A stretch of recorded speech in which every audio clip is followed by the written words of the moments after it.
Still a few minutes for the folks to get in here before the first pitch, and a lot of them are as they are coming through the gates out there to watch the Mariners meet the Yankees for the final time here this year. The Yankees certainly well on their way to the playoffs, and the Mariners and the Yankees one more time. The rubber game of the three-game series. A very pleasant good afternoon with Mike Blowers. I'm Dave Niehaus, and welcome to Mariners baseball one more time. Let's look at the lineups, Mike. Thank you, Dave. Start with the Mariners today. Leading things off, it'll be Ichiro, then Gutierrez. Lopez back at second base. He'll hit third. Griffey, Beltre, Hall. Karp in the lineup hitting seventh. He will play first base. Adam Moore getting his second start hitting eighth. And Josh Wilson, the shortstop, will hit ninth. Take a look at the New York Yankees. Familiar lineup. Jeter, Damon, Teixeira, A-Rod, Matsui, Posada, Cano, Cabrera, and Gardner will play center field. He will hit ninth. Take a look at the numbers for Ian Snell this year. 4.86 ERA, 30 walks, and 46 innings pitched. He is definitely going to have to watch that today. The Yankees will hurt him if he walks too many guys. And in the outfield will be Hall, Gutierrez, and Ichiro. Across the infield, Beltre, Wilson, Lopez, Mike Karp at first. And Adam Moore will do the catching this afternoon.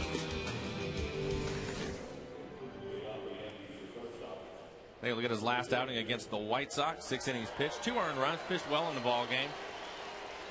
Again, I think the biggest thing with him is pitch count's going to have to try to find a way to get through some innings quickly if he can. And with the Angels leading the Texas Rangers 10-5, I mention that because if the Angels win and the Yankees beat the Mariners today, it'll just hasten things along a little bit. It will clinch a playoff spot for the New York Yankees today. And Derek Jeter steps in to lead it off. And he'll take down low. We understand that the clubhouse is already stacked with champagne here this afternoon, in case that should be the case for New York. I think the Mariners would like for them to have to pack it on a plane and take it out of here. And a base hit.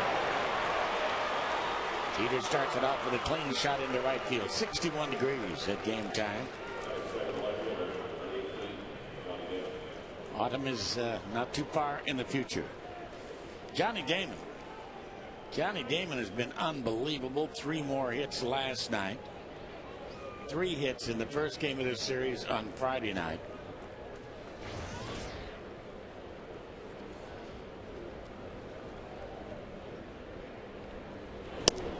Snell, this is down low. Chuck Merriweather is the man calling balls and strikes here this afternoon.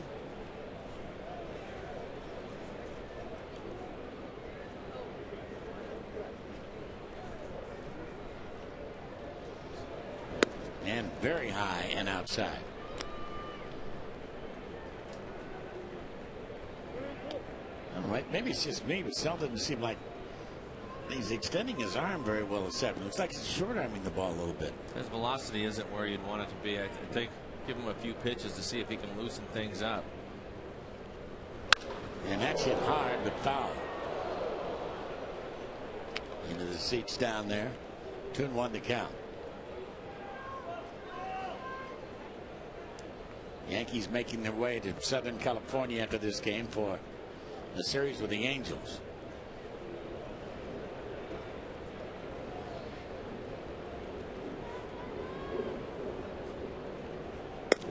And on the outside corner, first strike. And that's a better fastball for Snell. Yankees, of course, will be very soon clinching the best record in baseball, in the American League and in baseball. St. Louis Cardinals with 87 victories, the Dodgers with 89 in the National League, and the Yankees already with 95.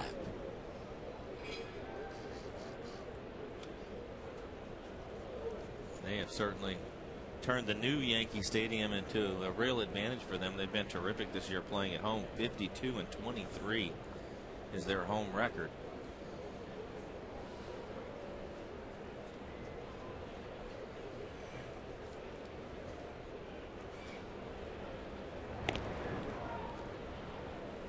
Derek Jeter with 26 stolen bases.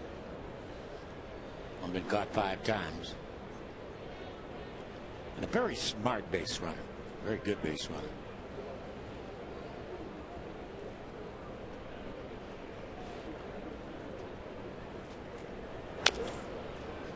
Damon fouls that ball down the first base line with a feeling of fall in the air.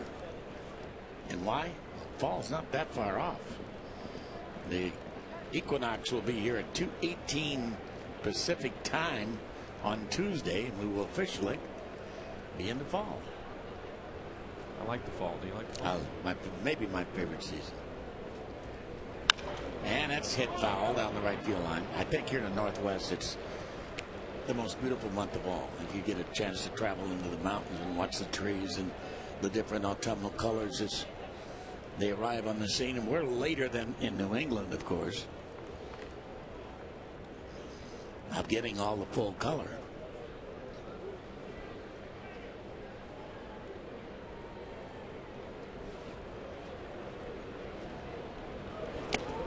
Down low. 3-2. Bet you Jeter's going now. I would guess that he is too. Try to stay away from the double play, and if he gets a base hit, he can go first to third easily.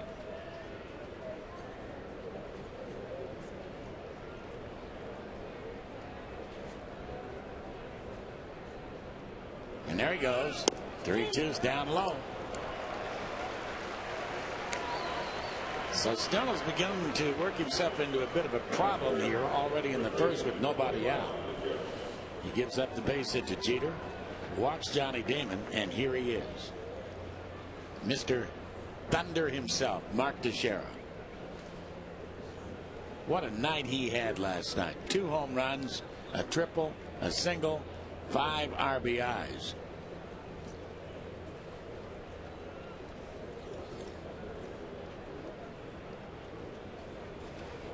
And the triple that he hit was inches away from being a 3rd home run for him. A great effort by Gutierrez to bring it back into the ballpark. And Teixeira taking down low, ball 1. 1 ball on no strikes.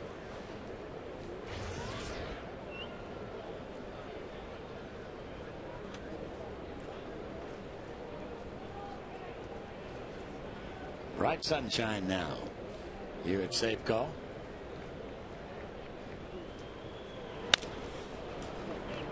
Nice stop down there. Nick Keller, first base coach. Looks like Snell has a pretty good changeup here in the first inning. He's thrown it a number of times. Been a good pitch for him so far. His fastball, not quite commanding it yet. Velocity's starting to go up though. He's 92, 93 now with his fastball.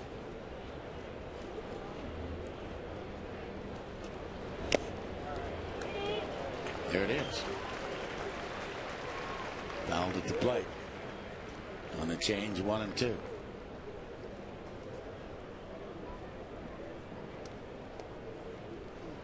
Wakamatsu was with Teixeira when he was a bench coach in Texas before Texas sent him on to Atlanta a couple years ago.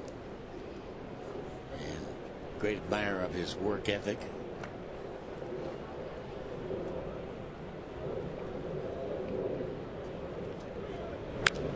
And popped up foul territory, maybe playable, and it will not quite be as it bounces on top of the dugout.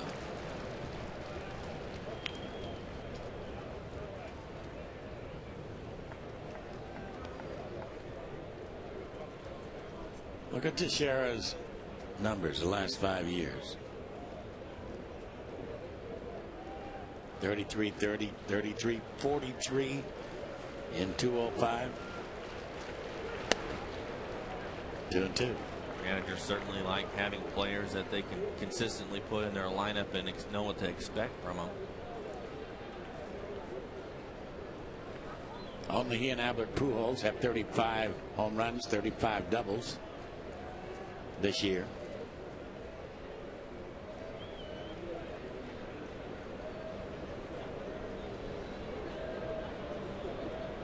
Big pitch. Popped him up. Again on a changeup. And so Josh Wilson will make the catch. By the way, Jack Wilson, his season may be over. He is not even going to make the next trip, which is this week that goes to Florida and to Toronto, because his heel is really barking, and they're not exactly sure if he's going to be able to come back. Well, anybody that's had a heel bruise knows how painful that is. You can't do much. Tough to even walk, and then you don't want him to hurt himself worse trying to play here out the last couple of weeks of the season. Here's A-Rod now.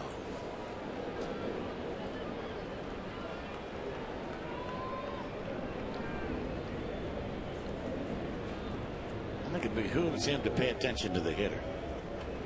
Forget about the base runners. It's a big enough hitter at the plate. I don't think the Yankees are going to run themselves out of an inning here. Down low. I think in this situation you have to make Jeter aware of the fact that you're paying attention to him by a look or whatever, but you definitely want to keep your main focus and concentration on the hitters. And you have Teixeira, who is just able to pop up, but then you have Alex Matsui, who's having a terrific year.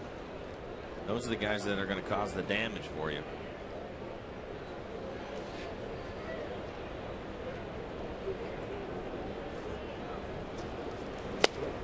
And that's down low. 2-0. And the Angels have beaten Texas today, and their magic number is decreasing. It's down to 8. If the Yankees win, they'll be the first team to qualify for the playoffs.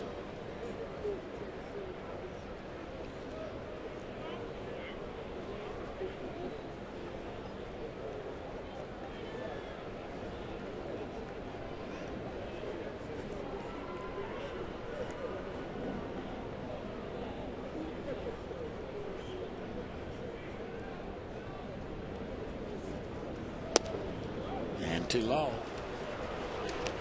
3-0. You betcha. He's swinging if he gets a pitch that he likes. So Ian Snell can't just groove a fastball here trying to get back in the count. He's going to have to make a good pitch. Matsui next. And the 3-0. Inside corner to Neves. 3-1.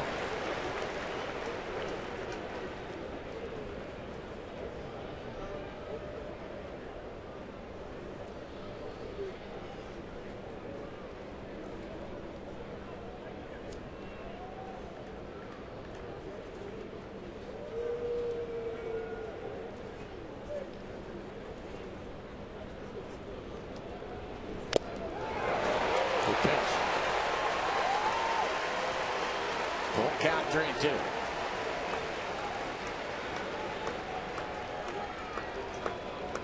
That gives you an idea how good his stuff is. His fastball is going to be 91 to 95 miles an hour, but he has a pretty good run to it.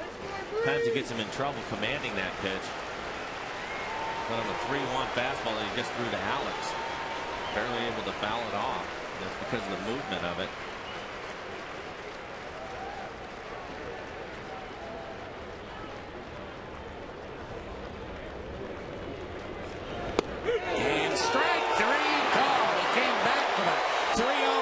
Strikeout. A-Rod looking. Pretty fancy pitching by Ian Snell. This is a big time slider from Snell on a 3-2 pitch. He throws a slider up there, and you can see it right on the inside corner.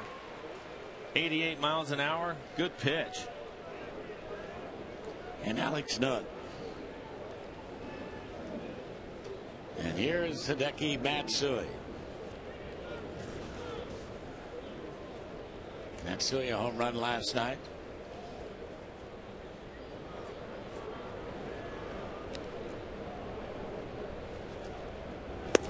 Changed that time too high.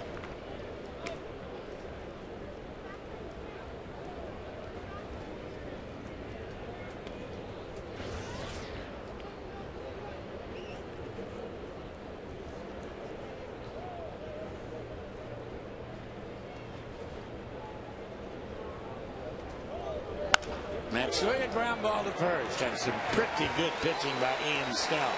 He was about ready to fall off the cliff. But he comes back, pops up to Teixeira, strikes out A-Rod, grounds out Matsui. The Yankees don't score. They lead 2. Mariners coming up.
Africa or something.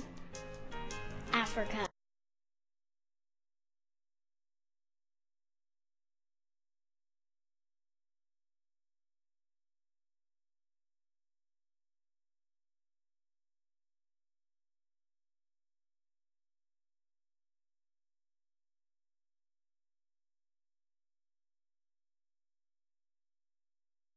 Look at the Mariner lineup, Mike.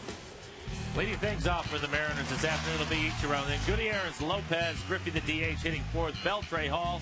Mike Carp getting the start at first. He will hit seventh. Adam Moore getting his second start, hitting eighth. And Josh Wilson, the shortstop, will hit ninth.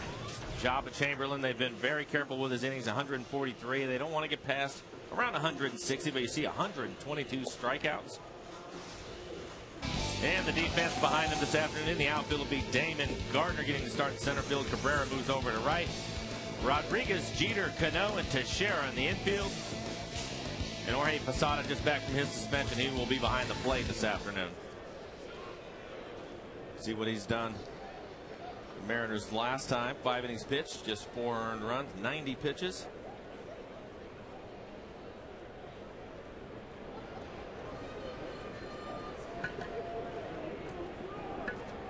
.210 and counting. That's his hit total.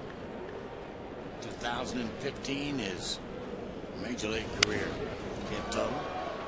Went after the first pitch and popped it back and out of play. It was a week ago today in Texas that he rolled that ground ball to shortstop in the 9th consecutive year. He had his 200th hit.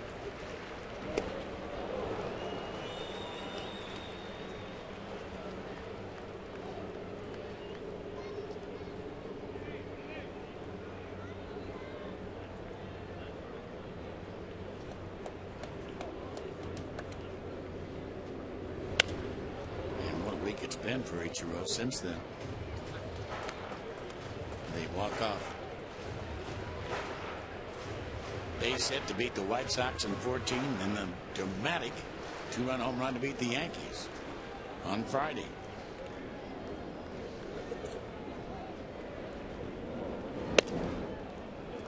One and two.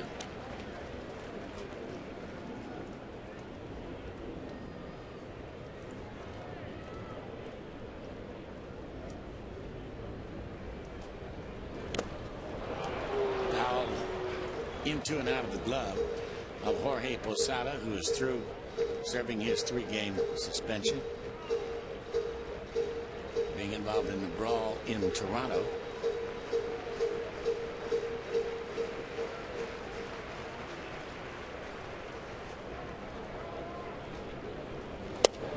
Inside.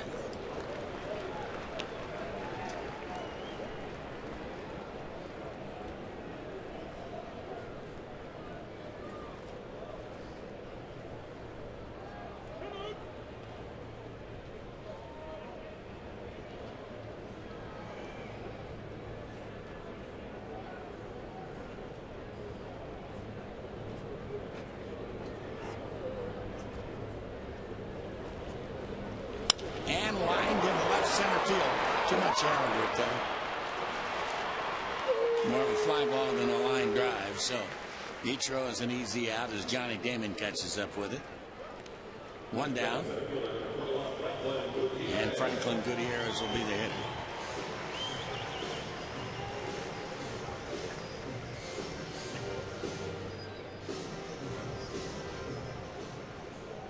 Gutierrez put a heck of a scare into the Yankees in the 5th inning last night when he hit that line drive off the chest of CC Sabathia. Watching it live and then seeing the replay, it looked like he hit him in the face. So he was very fortunate, didn't miss by much, hit him in the chest. Ended up staying in the game. Pretty scary.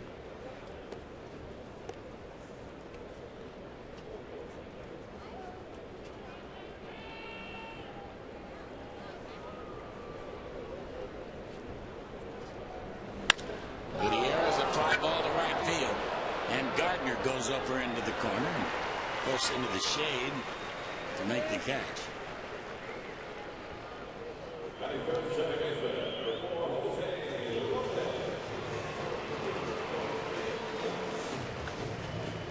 Mariners 3-6 against New York, the final meeting here today, but they are 16-5 in rubber games.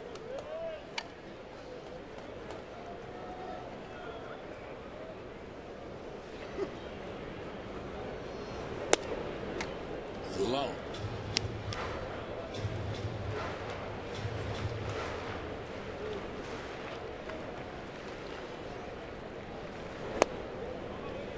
Detroit feeling some tremendous pressure from the Twins. They're playing the Twins today and leading 4-2 in the 7th. Minnesota only 2 back of the Tigers. Beginning play today.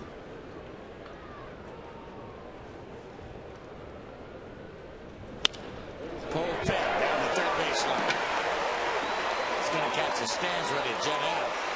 And he's on his way for 2, and the throw way offline over the second baseman and backed up by Teixeira. So Jose Lopez, a 2-out double. That's one thing that Johnny Damon does not have, and that's a good arm. Oh, and the Mariners will be aggressive with him as long as he's in the outfield. They typically take him out late when the Yankees have the lead, but a nice double for Jose Lopez. Gets a fastball in the inner half and rips it down the line. And here comes Junior.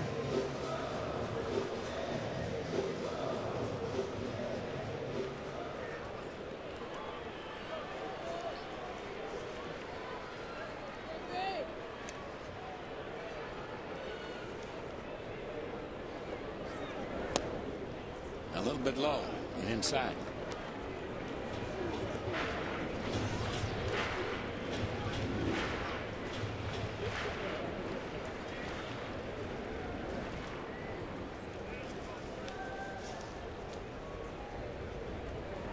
And a fly ball hit deep into right center field, and that baby's going to take a hop off the wall.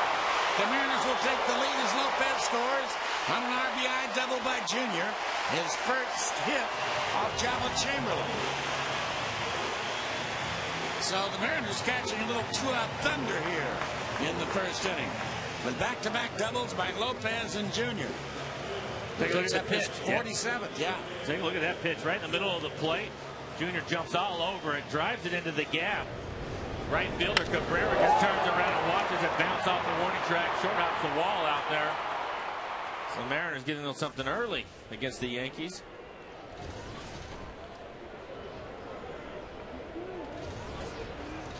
And Beltre now. His time takes the breaking ball for a strike.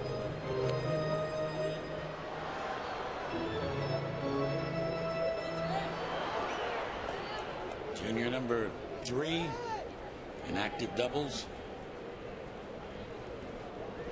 in baseball.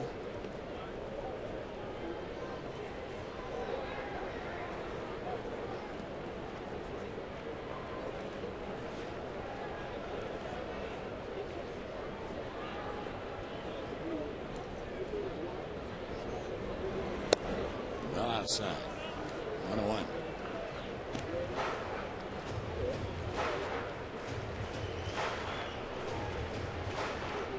Red Sox look like they're going to win. Baltimore big 9-3 late in that ball game. Red Sox still with 3 more against in New York. And it's a strike. 1-2 beginning play today. 6 back of the Yankees.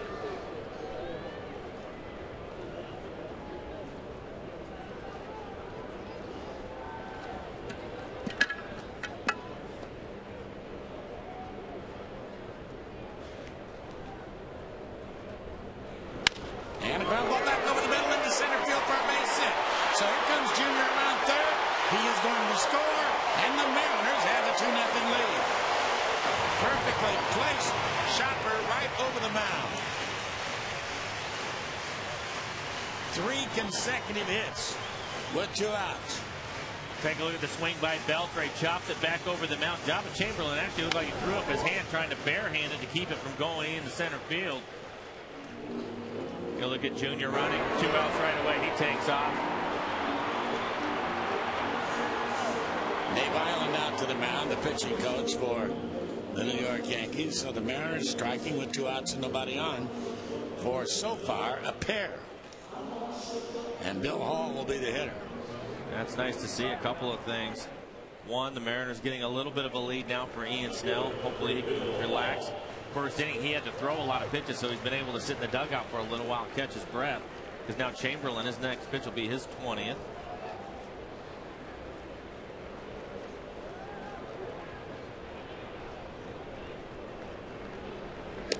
Breaking ball is outside.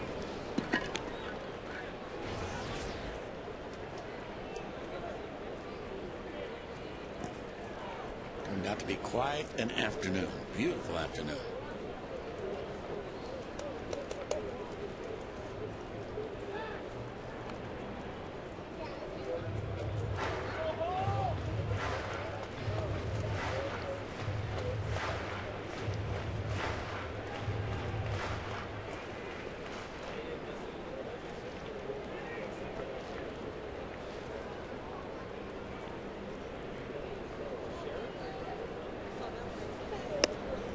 Hall takes, I guess, a little high. And the count 2-0. Chamberlain not throwing hard at all. So he's throwing more breaking balls and changeups. So throwing one fastball at 96, but most of them have been 91, 92 miles an hour.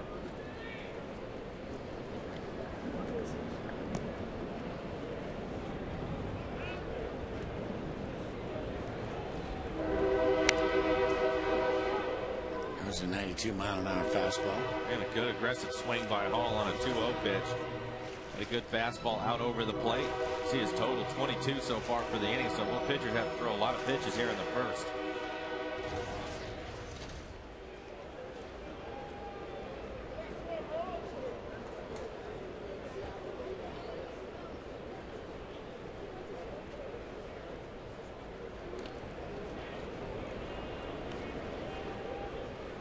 Beltre, you might recall last night, stole third base.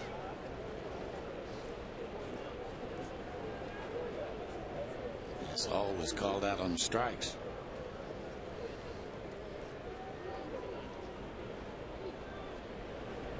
And a high fly ball popped up to left. And Damon and the center fielder Cabrera to make the catch to retire the side, but the Mariners strike with 3 consecutive hits with 2 down, and they scored 2. As we go to the second, they lead it 2-0.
The entertainment capital of the Northwest. And welcome back to Safeco Field. Folks are here. They're not folding that up, are they? Well, there's some more. Look. Deep. Into those eyes for some rally fries. Here's Posada. And a change to it. First strike.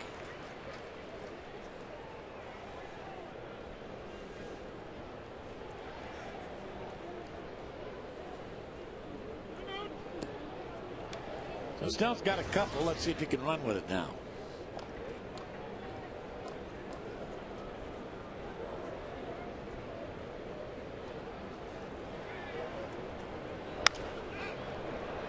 Jorge pops it up, probably playable. It is, and a fine play by Beltre. Nobody does it better on that. I would agree, Dave. I think he's the best. Grandma's 85. Happy birthday.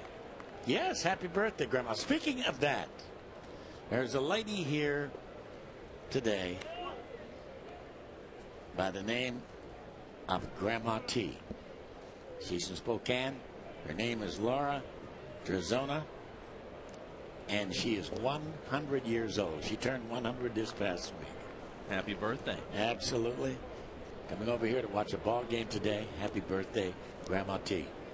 She has a beautiful day for it. Does she ever?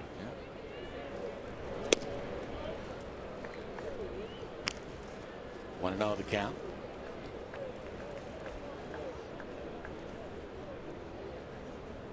On Robinson Cano.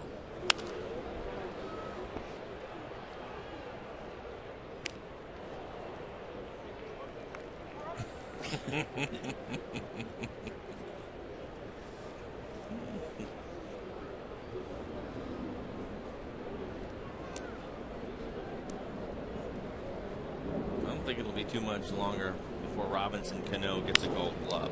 Oh, nice play by Snell. Throws him out. Speaking of Yankee Doodle, George M. Cohan, of course, wrote that song. What is a Yankee Doodle? I have no idea. Doodle is something you write on notepads and things like that, so you're doodling, right? Yeah. Doodle dandy. Melky Cabrera is the hitter.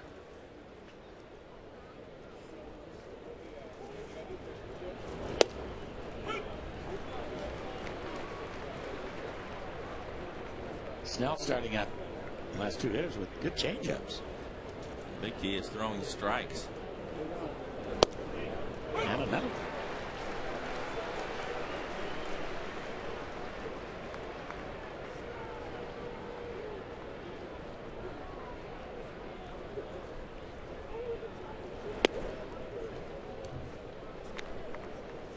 One and two.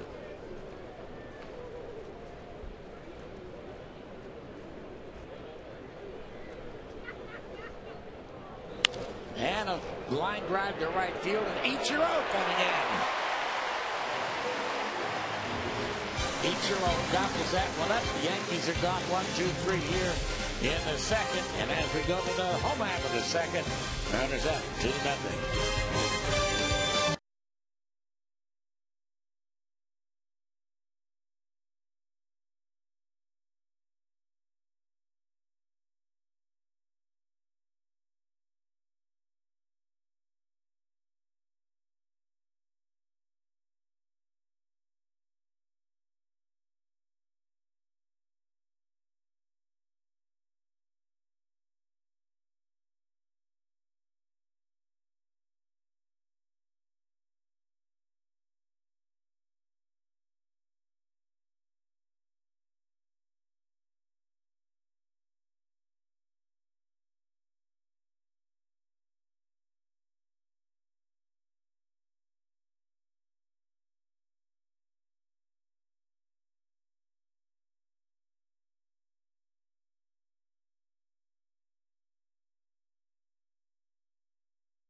Seattle's premier entertainment and dining destination. Beautiful day here in Seattle for the finale of this homestand.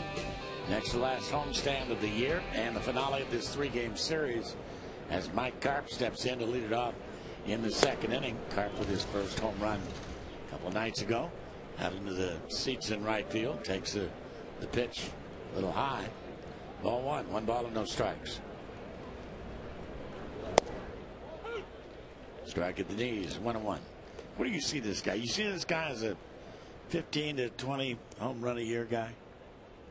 You know what? I wouldn't have said that the first time he came up, Dave, because it looked to me like he was, trying to get his base hits and hitting the ball the other way. But since he's come back, he seems to be much more aggressive with his swing. So I don't see why not. I think that he can certainly do that. What separates the men from the boys in home runs? 20 or 15?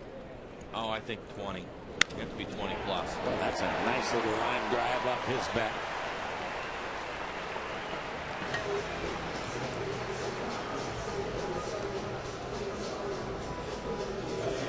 But Mike Karp has done a nice job swinging the bat, hitting 270 coming into the game. Solid base hit into right field on a pitch that's up out over the plate. Hits it right in the hole on the right side.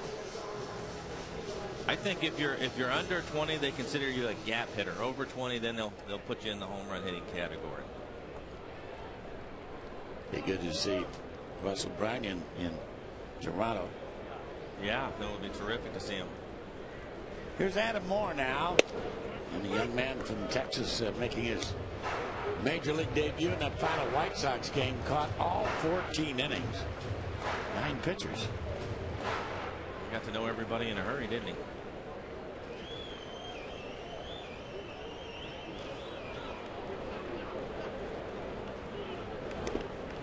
Started out AA, went to AAA, combined, hit 287 with a dozen home runs. He's got an infectious smile, a great personality. I think watching the 14 innings, I took a couple things away from it. I don't know what he's going to do hitting wise, but I can tell you this: he's a really good receiver of the baseball, and he has a real strong arm.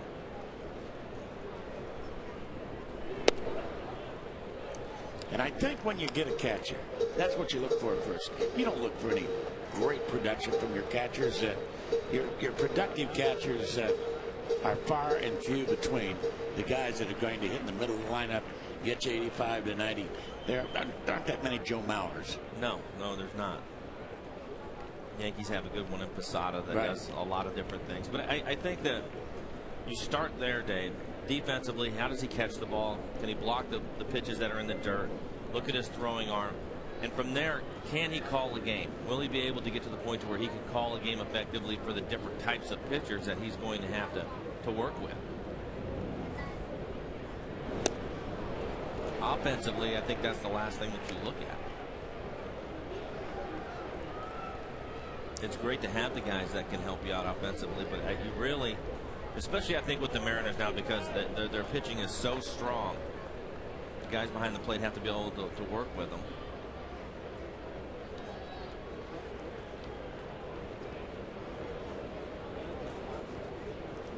Adam Moore sent the line drive base hit into right center field for his first major league hit. Let him have the ball. Nicely done. A nice soft line drive right over Cano into right field. And Derek Jeter throws the ball out of play. That's one he'll never forget. He will never forget it. Nice piece of hitting, too. Looks like a breaking ball down and away from him. It is probably going to be a ball, but he stays with it with a couple of strikes on him. This little line drive out into right center field. The Mariners again here in the second inning have some action going. But congratulations to Adam Moore for getting his first major league hit. Think that man that threw the ball in remembers his first major league hit? I bet he does. You're darn right. I don't think anybody forgets the first one.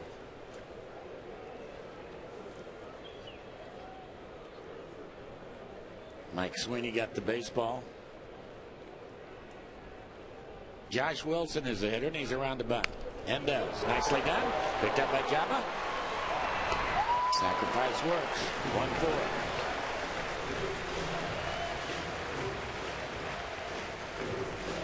Karp to third. Adam Moore to second. Now, just because Mike Sweeney got that baseball. Doesn't mean that Adam Moore at the beginning is going to get that baseball. He will get a baseball. He will get a baseball. Eventually he'll get the ball. I'm sure they're all down there talking about what they're going to do to another ball and give it to him as his first major league hit. But somebody will keep that one in their pocket for him. They're not going to mess with Ichiro.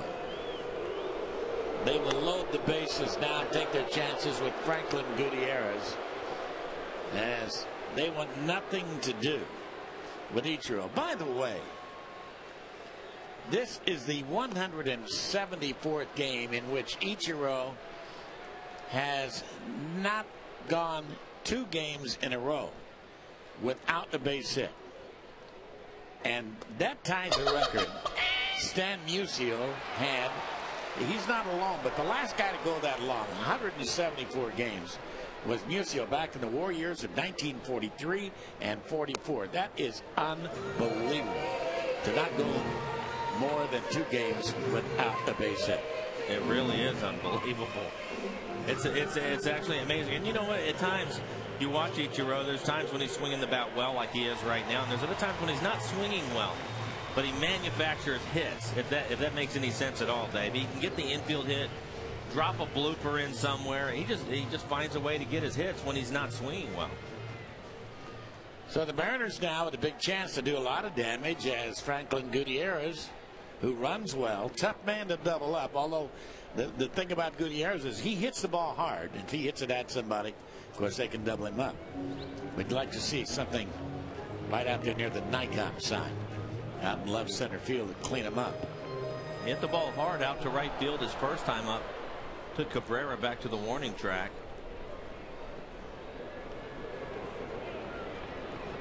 And a breaking ball outside.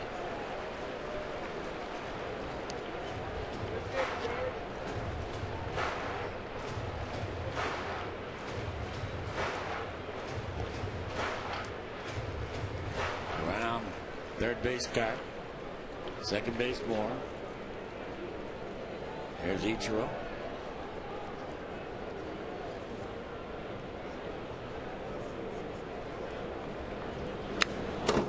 Himself pitched in there.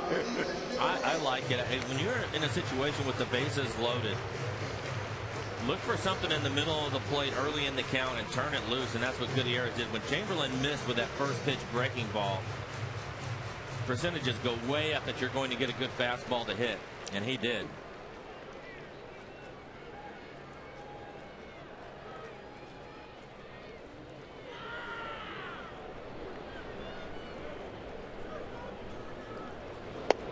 Checked his swing, took it a little bit outside, another breaking ball. 2-1.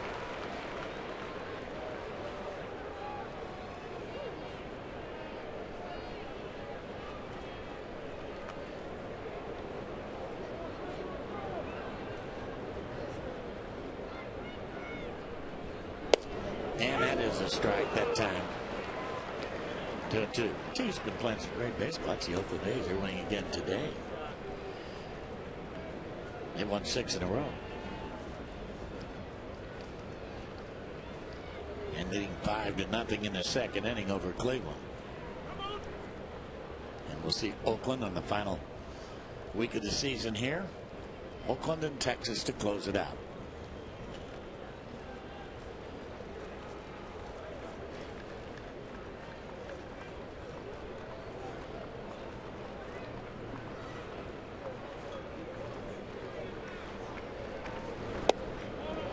Outside.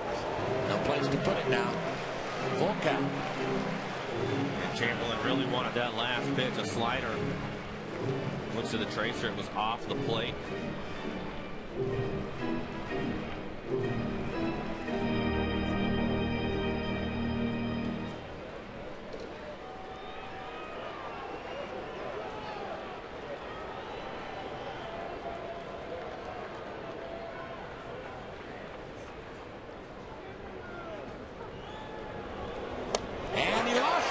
Walks in a runner. Well, that's part of the problem with the strategy of intentionally walking a man to load the bases. You have to throw strikes to the next guy. Manager puts it right on your shoulders when he decides to go ahead and put somebody on. And Chamberlain, a lot of breaking balls in that at bat. He threw one fastball that was up out over the plate on a 1-0 pitch, and then after that he stayed with his slider. Had a tough time locating it. Dave Island going out and talking to him. And Jose Lopez, a man with 24 home runs, man with 90 RBIs, and a chance to pad both right here. Over at third base, Adam Moore. He threw out second. And there's Gutierrez. And a fly ball into the gap in right center field and deep. That's going to be run down out there by the center fielder, Gardner, but the run's going to score. The Mariners lead it 4-0. And down to third base goes Ichiro. So a nice sacrifice fly for Lopez to pick up his 91st RBI of the year. Looks like Lopez gets the first pitch fastball and jumps on it. Again, very aggressive hitting by the Mariners. Hit this ball well out into right center field. Gardner will cover a lot of ground, Yankee center fielder. And now Junior, who had the double last inning to drive in a run.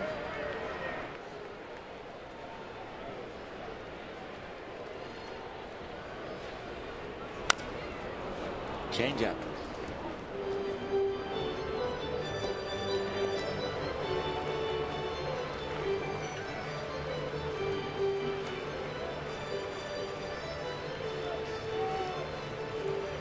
The Yankees already have somebody up in their bullpen warming.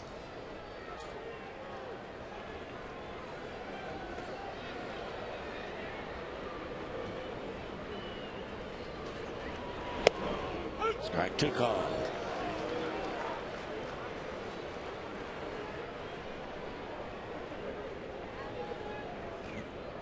Somebody doctoring up Adam Moore's base hit, or not the ball.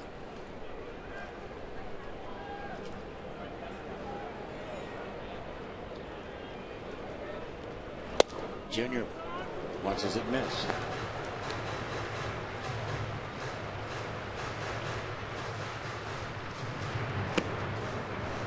Edward Ramirez is the man throwing down on the pen now.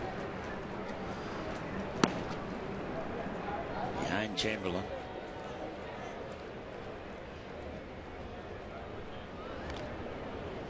Gaba 3 pitches away from throwing 50 in the first 2 innings.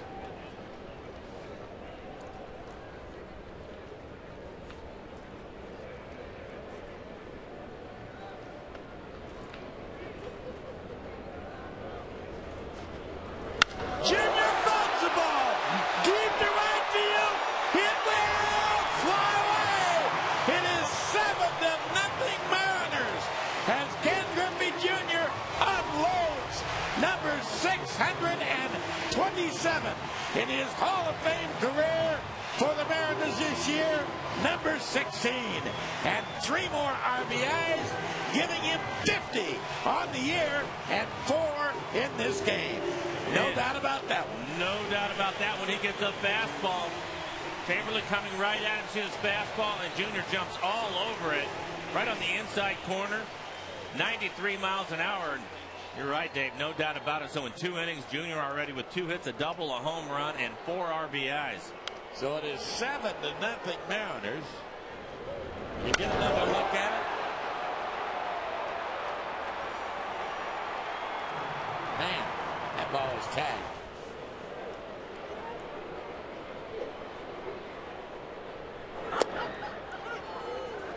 Adrian Beltre taking a couple of strikes now. On 2.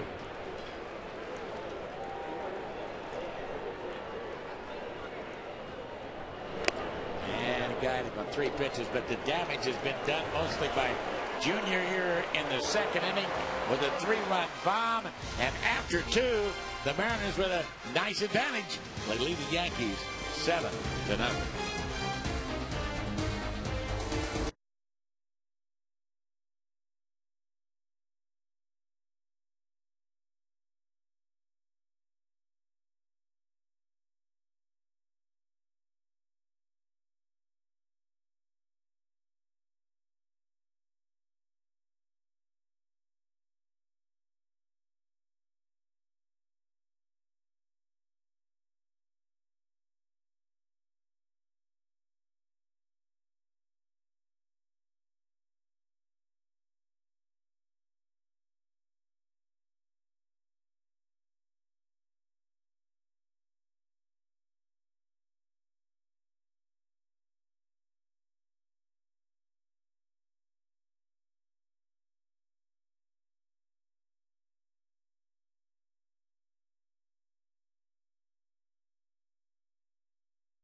Great.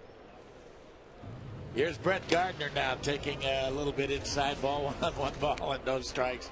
And, you know, out there at second base, if you're the kid, you think, don't throw that ball back in the stands.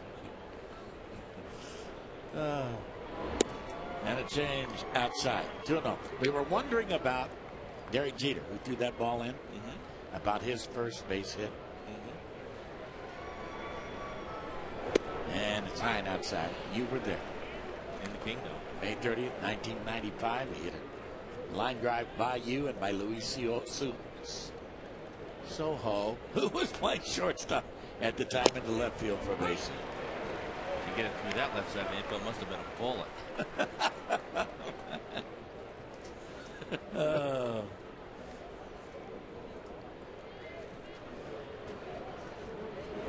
Of course, Soho had one of the most memorable hits in Mariner history in the playoff game against the Angels with the bases loaded. And later became one of the coaches for the Yankees. Right. Coached with the Yankees Right. for a while. Who would have known, though, at that time when Jeter had that base hit that went by me to my left? 2,700 some odd hits later. You never know. You never know. God bless America. Yeah, you never know.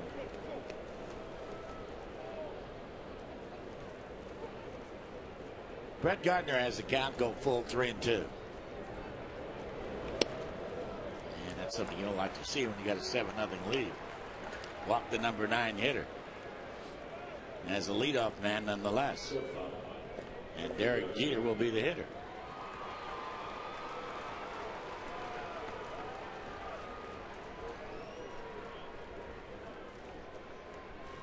Derek, a native of Kalamazoo. A Wolverine fan.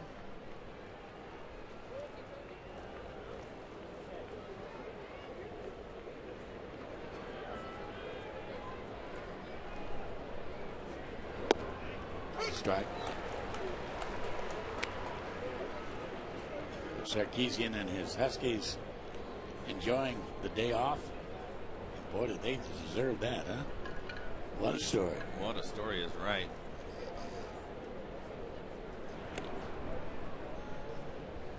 Take on the Cardinal next week down in Palo Alto. And then Notre Dame the week after that.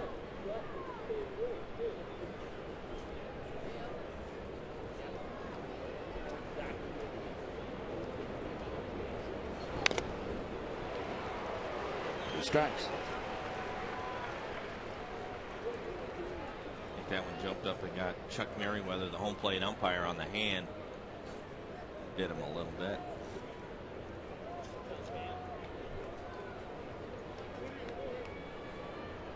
Forget about the road for these umpires sometimes. Chuck Merriweather was in the Florida State League back when I was an A-ball. Really? What year was that? Well, that would have been in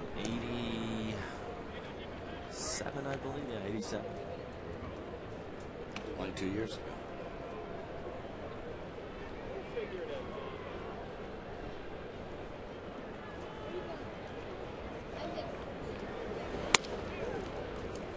I think Ed Rappiano was in the league that year.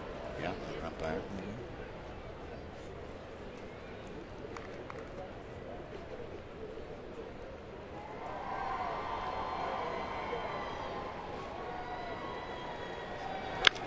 Double play ball.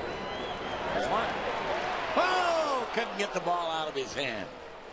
Lopez had it popped right up on it, but they get the front man. We'll take a look at it. Tailor-made double play ball. Josh Wilson, no problem, gets rid of it quickly, and then Lopez on the exchange has a tough time, bobbles it, you can see.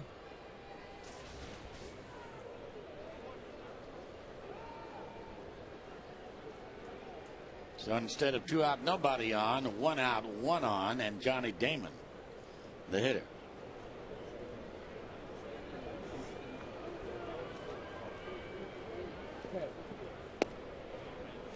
A little outside.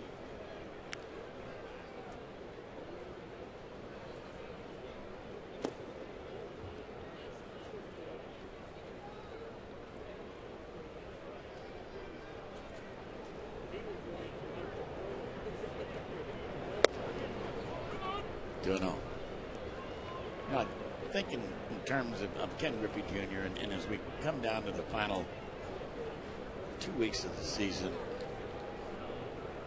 I don't think anybody knows what his decision is going to be. I think it's up to him whether he wants to come back or not. I'll be quite frank with you. But in case he should think that maybe this is it, I wouldn't miss a chance to come out and see him next week when the Mariners return home. That's a great point. Absolutely. Final homestand for the Mariners. Nobody knows. He's not saying anything. 3-0 on Damon.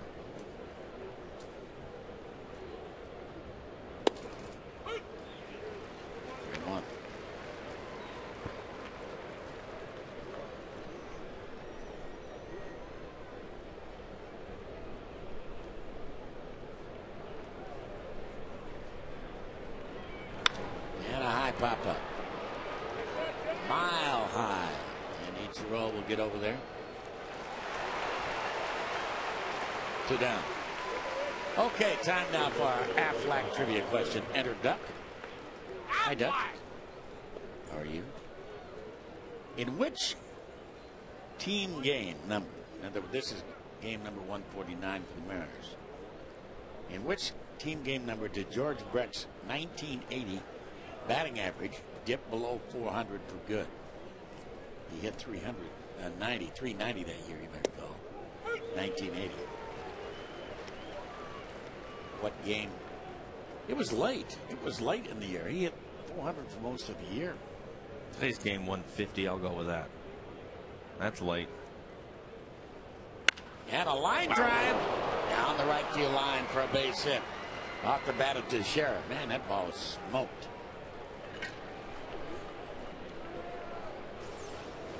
Take a look at it. You see Jeter getting his lead, has to get out of the way. Carp trying to make a stab at it, but the ball was just hit too hard.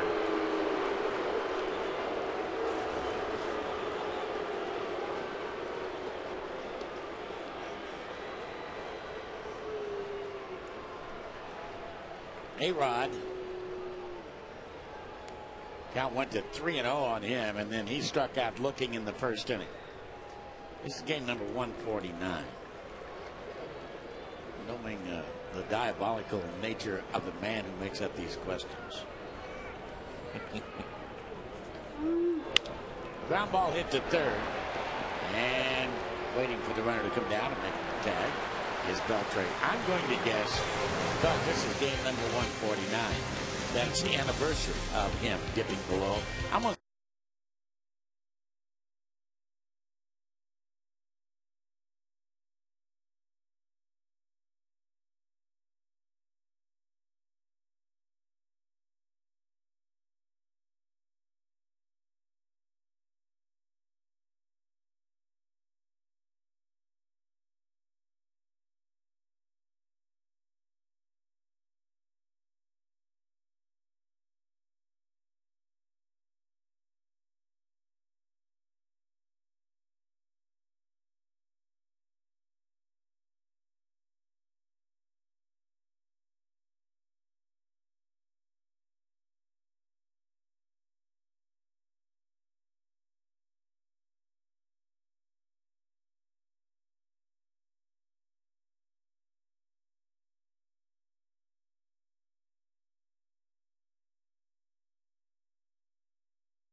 And welcome back, where the Mariners are enjoying a rather sizable 7-0 lead moving into the home half of the third inning of play. Time for our Aflac trivia question. And which team game did George Brett's 1980 batting average get below 400 for good? And the answer is game number 149 back in 1980 as Phil Hall pops the pitch up and down the right field line. My reasoning was right, but my game number was wrong. You're right. You're right. This is game number 150. Right. But I said game number 149. It was because I had 149 in my book. Well, sometimes you have to get a little bit lucky, and I think we did today, and we'll take full credit for getting the answer right. 0-1 the count on Hall, and a swing and a miss. 1-2 the count. I remember that. I was hoping that he would get there. Yeah, I think everybody was pulling for him.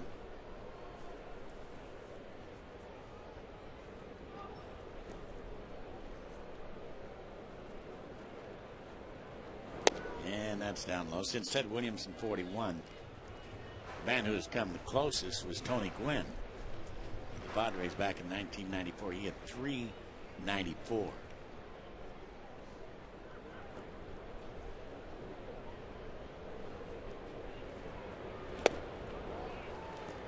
So Billy's gone on strikes. And for Jabba Chamberlain, only his second strikeout. Mike Karp, who started the 5-run second inning with a clean whistling base hit to right field. Last inning will be the hitter. I wonder when we'll see it again, Dave. 400? Yeah. Gosh, it's been a long time. Yeah, it has. It'll happen again, though. And a breaking ball inside. You know, it used to be fairly commonplace in the 20s. You know, with Hornsby and those guys around. How many games were they playing then? Well, I think 154. 154? Yeah. So George still would have been a little bit short. Yeah. If he went. But we don't use asterisks in this business. No. But I'm just saying, because you said it was common that with him being that close at 149. 3-0 on Mike Karp.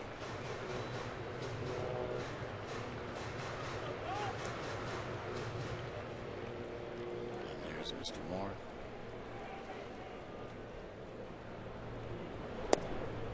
And down low and outside. So here he comes, a man you can no longer place in a maiden race. Adam Moore.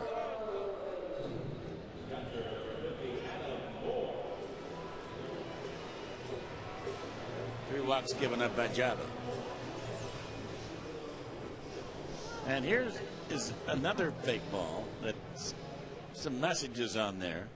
Like somebody wrote a book on that thing. But believe me, the real ball is unscathed.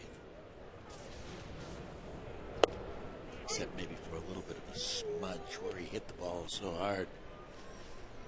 You can say, right there's where I hit it. A strike on him.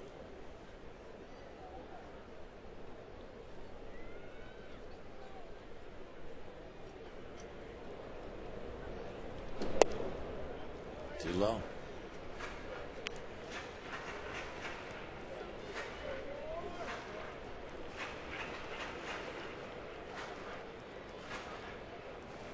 Kansas City beat the White Sox again 2-1 today. White Sox are about done. Yeah, I think so.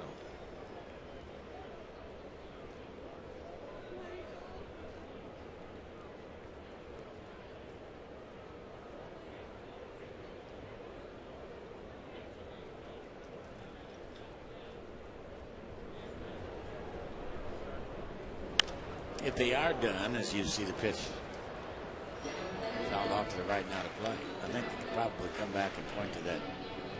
Although they struggled a little bit before, it looked like they were going to gain some momentum.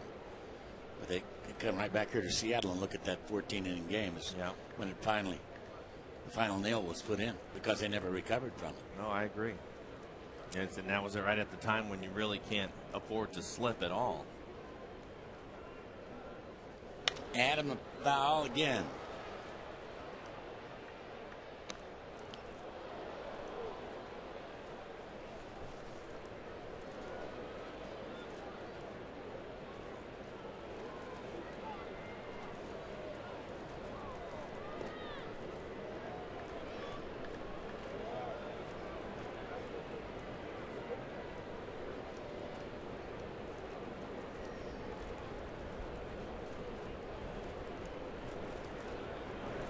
And a breaking ball down low and outside, so full count. I don't think Carter's going to be going here.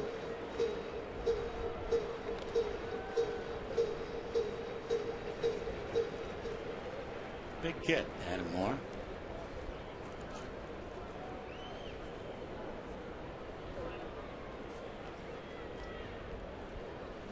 And Carp is going. The 3-2 pitch swung on, hit to center field. Right at the center fielder, Gardner. And Brett's throw back to first base is a little bit offline. Carp was already down to second. So 2 away. One of the biggest fan appreciation nights here at Safeco Field is set for Friday the 2nd of October. The Rangers will be here, and hope you're going to be here for prize giveaways all game long, including a trip for 2 to Hawaii, courtesy of Alaska Airlines, digital cameras, 50-inch plasma TVs, Blu-ray disc players, autographed jerseys, and more. For tickets, you can visit Mariners.com. That's in the dirt. And down to second base easily. We'll go Carp on the wild pitch.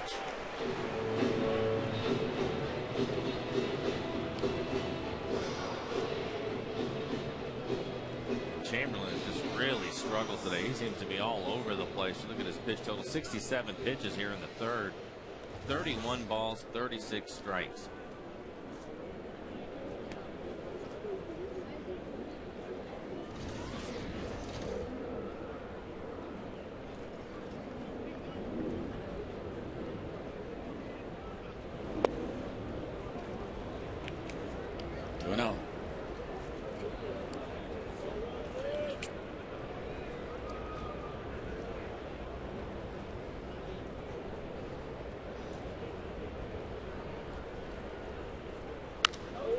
Fly ball popped up.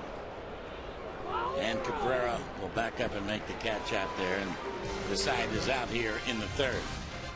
Mariners lead a man. And as we go to the fourth, they lead it 7-0.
And we remind you that Sunday, October the 4th, the Mariners and the Rangers conclude the regular season. Prizes galore at Kids Appreciation Day. All youngsters 14 and under eligible for great prizes, including a Mariner Moose birthday party here at Safeco Field, and Fender guitar, autographed jerseys, and more. Plus, all kids will take home a Moose poster courtesy of Ivar's and Kid Valley. For tickets, you can visit Mariners.com. Dave Niehaus with Mike Flowers moving into the fourth inning of play. And Hideki Matsui looks at strike. 1-1. Cool afternoon, but not so cool out there in the warm sunshine. 61 degrees at game time.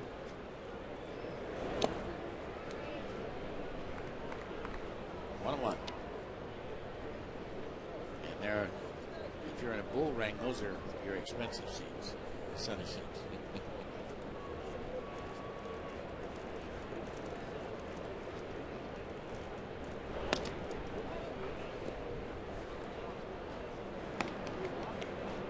Two and one.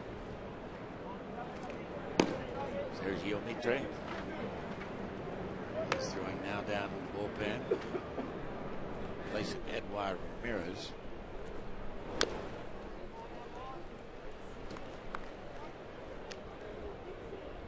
And so he doesn't get cheated on his swings. You look at his overall numbers. You'd think he's having a nice year, 279, 26, 86, but he's missed time this year too. And for the first couple of games of this series, he certainly looks healthy. Lopez has got the easy play for the out.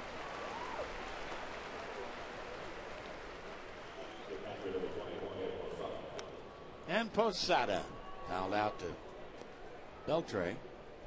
And the second will be the hitter.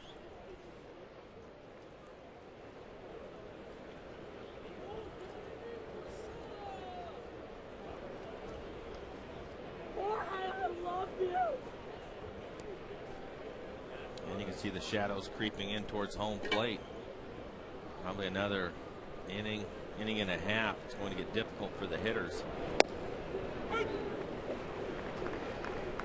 Which at this point would be good news for the Mariners, since they are the ones with the 7-0 lead.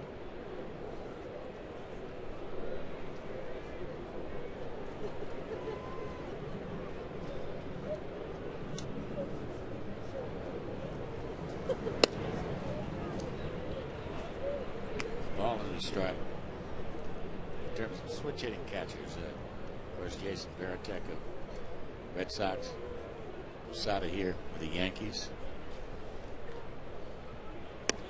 And that's outside. Ball 2-2 and 1. I remember Bob Rogers of the Angels way back when.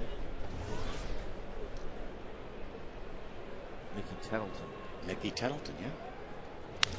And a line drive, and it's speared by Mr. Wilson. Josh, a fine play.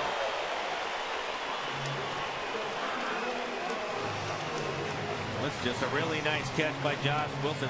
Posada hits it on the button. You can see him in it right back up, but it's starting to curve back towards Wilson. He has just enough room to make the catch. Nice play. Now let's move forward a half an hour. You've got the shadows out there midway between the mound and the hitting area, and you're hitting out of the shadows into the sun at the shortstop. That's a tougher play. It definitely is a tougher play. You don't see the ball off the bat quite as well. And maybe just that little bit of hesitation is the difference for Posada to get a hit. And you see the shadows beginning to creep out now. Another look at a fine catch by Josh Wilson. Full extension.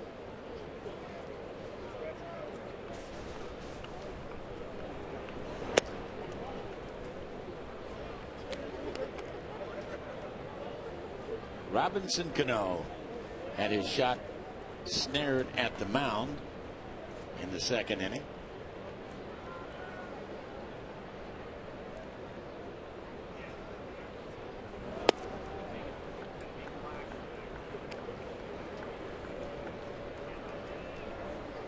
Still behind 3 balls and no strikes.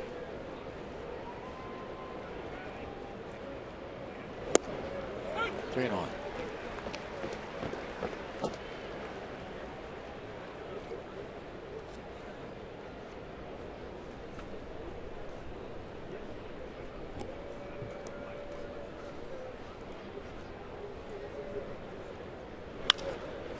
And a fly ball to left field, playable. Hall back to the track, and with his sunglasses down, makes the catch out there. And the fourth inning is history.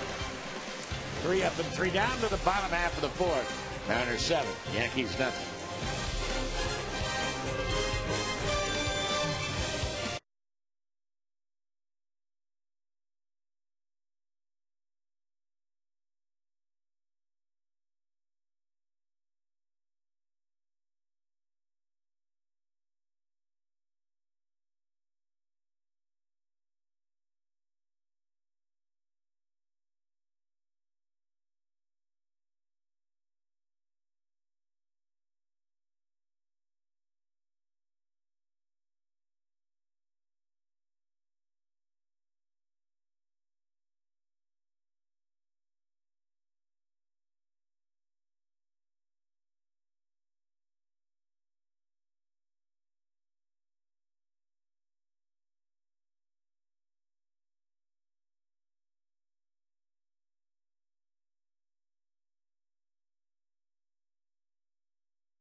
Entertainment capital of the Northwest. The Tracer system uses 3 cameras to track every pitch. With this tracking information, we can show you where the ball crosses the front plane of the plate. Our system is accurate to within 1 inch. We then take this data and convert it to our EQC Tracer graphic. 7-0, the Mariners leading it as we go into the bottom half of the 4th inning. It's really one Fry's bad, man. They named their dog Edgar. Edgar's a good guy. He's a great guy. He's a great guy. Probably a very good dog, too. All right. Java Chamberlain, he's done. 3 innings of work, 6 hits, 7 runs, all earned, 3 walks, 2 strikeouts. He ended up throwing 69 pitches. And this is Sergio Mitre, who's been used mainly as a starter. He's had 9 starts. This is his 10th appearance. Record of 3-3 and a 7.63 ERA. And teams have pretty well taken him to the dog shed. They have a 340 batting average against him. Ichiro, the hitter. Down low.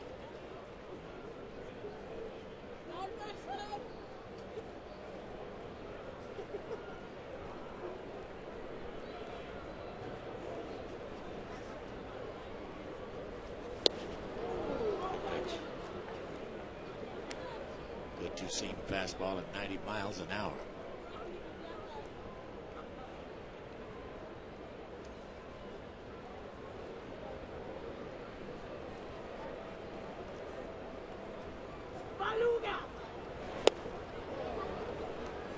Changeup. With September, the rosters can be expanded. You bring your 40 guys up if you want. Most clubs, maybe a couple. Were you surprised to see how many bodies the Yankees have with them? Yeah, 38 guys here. Yeah. 38.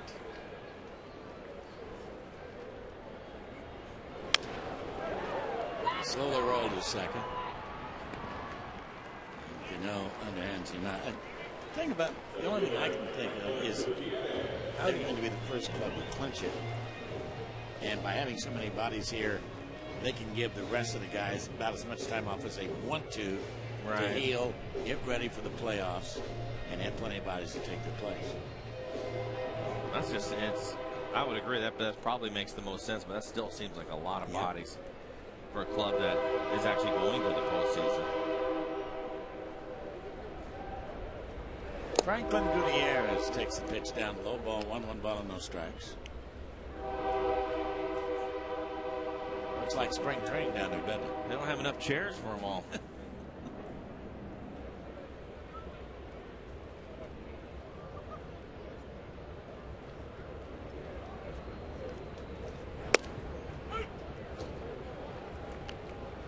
one strike.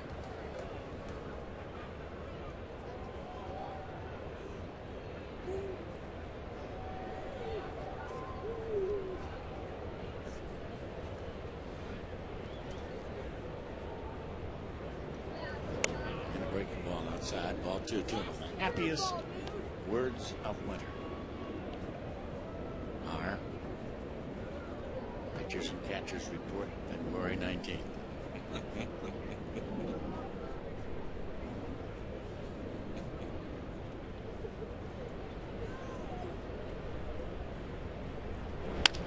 Up the middle. Nice base hit. That time by Franklin Gutierrez.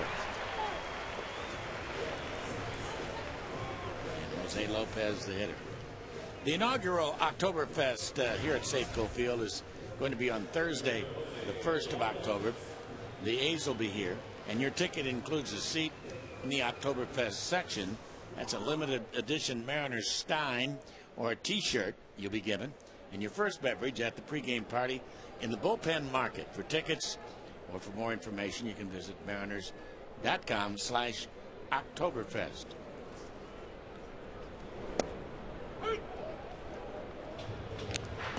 A strike to Jose Lopez.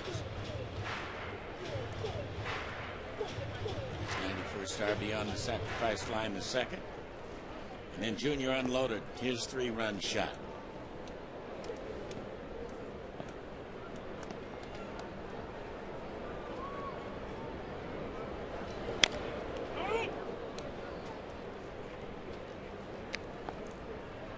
Petrie has pretty good sink to his fastball. Ball's moving pretty good, guys. Swinging over the top of his fastball. Good movement to it. Base hit that Gutierrez had was a ground ball back up the middle.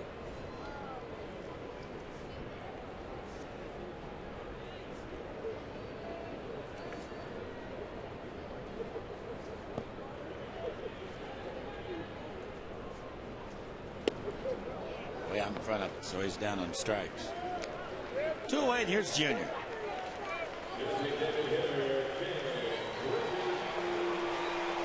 A double scored and a 3-run home run.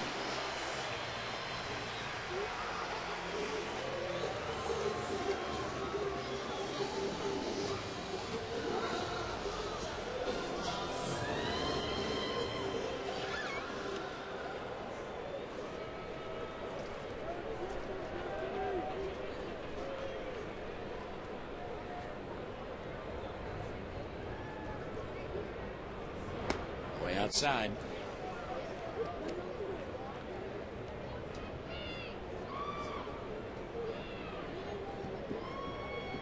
Red Sox have won, so if the Mariners hang on, they get the Red Sox within 5 of New York. It's not over yet.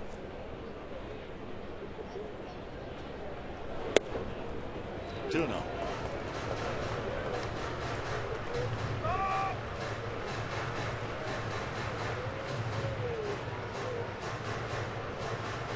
Tigers win, so they increase their 2-game lead to 3 over the Twins today, being the Twins head on 6-2.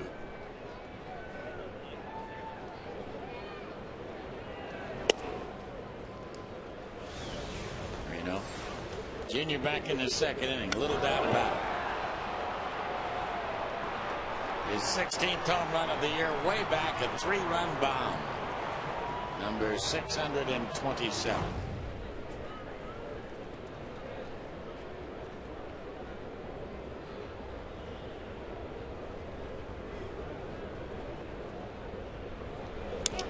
All the way to the backstop.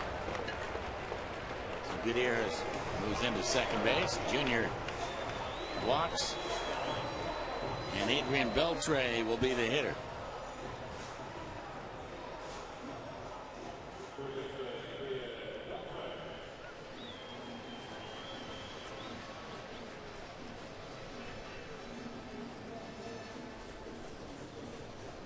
Adrian got the Mariners their second run with a base hit up the middle in the first inning.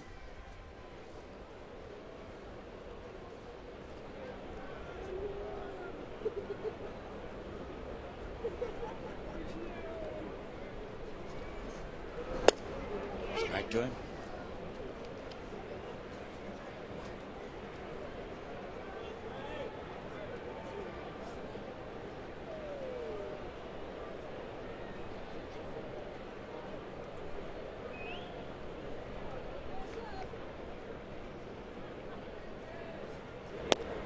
And that's a little bit low.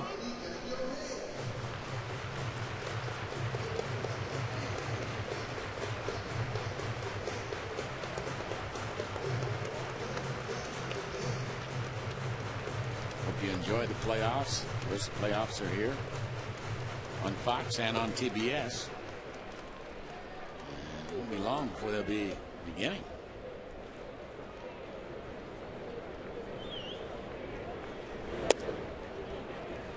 Two and one. 18 pitches from each read, 9 balls, 9 strikes. Goes back to what you were talking about, Dave, as far as the high batting average. You fall behind hitters and have to straighten out your fastball, get it in the middle of the plate. These guys are going to hit you hard. You can see he's really struggling. He's basically throwing his fastball, struggling to throw it for strikes.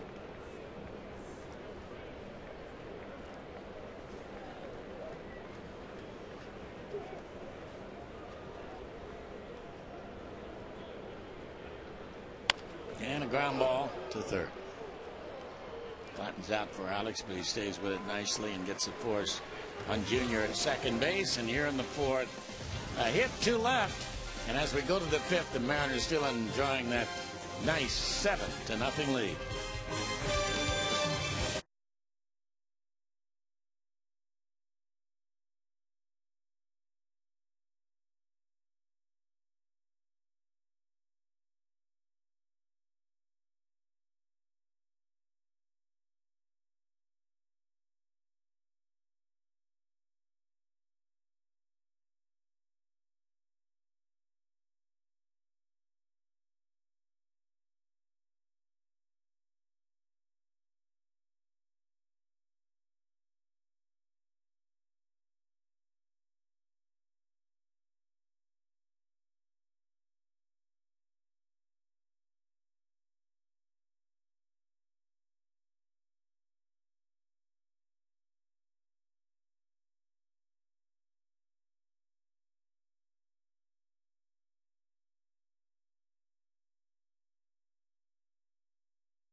And by Pizza Hut, get loads of melty cheese.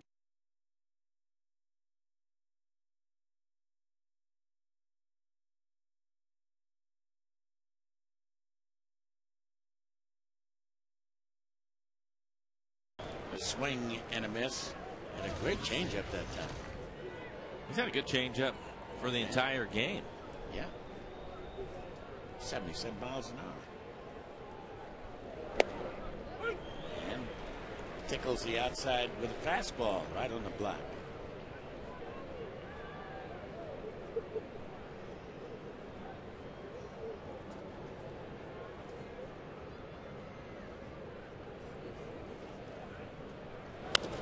Well, the first to admit is that ball is going to dump itself back into the stands, I think, yeah.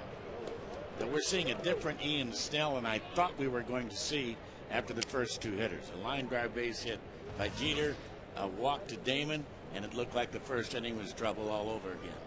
But he worked his way out of it. Big pitch was a 3-2 pitch to Alex when he struck him out looking.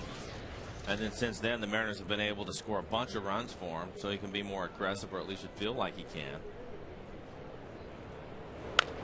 And that's foul. Not only was it a 3-2 pitch, he had fallen behind Alex 3-0 and came back to strike him out.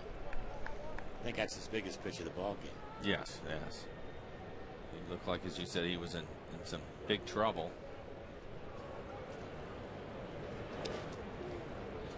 1-2.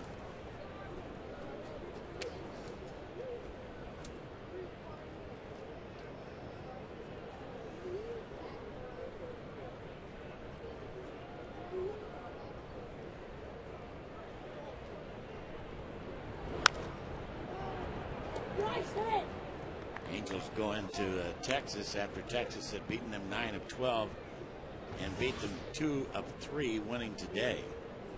And after they'd struggled after the Mariners left, the white flag is not all the way up the staff, but it's about halfway down there in Texas. It'll be tough for him now. Routine fly ball. And Bill Hall will make the easy catch.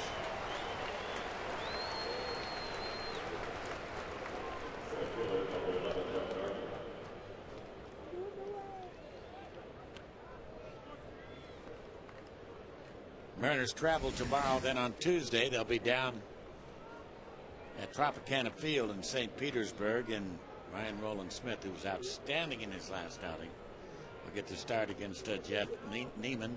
Then on Wednesday, Brandon Morrow and Wade Davis, and on to Toronto. And Felix will get to start first game in Toronto. He'll also get the first start when the Mariners return home here against Oakland, and maybe the last start of the year 2 weeks from today.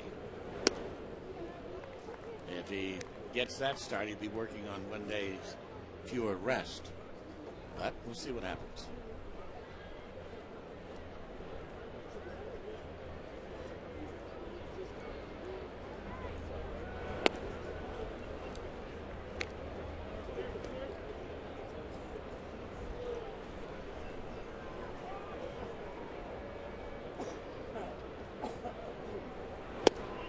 My guess is a strike on the outside corner.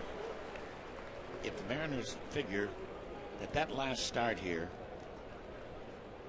would be the difference between winning and not winning the Cy Young Award, he's going to get that start. Oh, I think so too.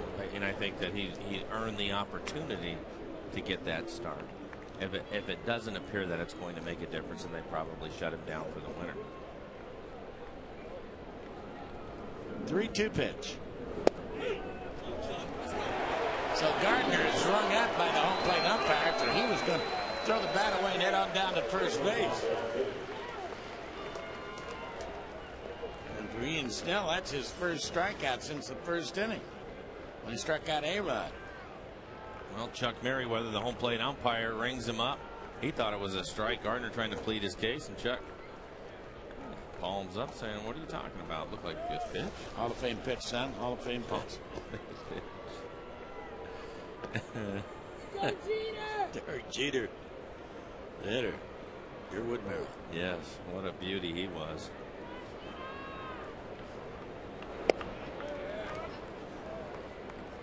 I can't remember who the hitter was, but that was, of course, Derwood. He used to say that all the time. Hall of Fame pitch. So look back, said, if I could get that pitch, I'd go to the Hall of Fame too.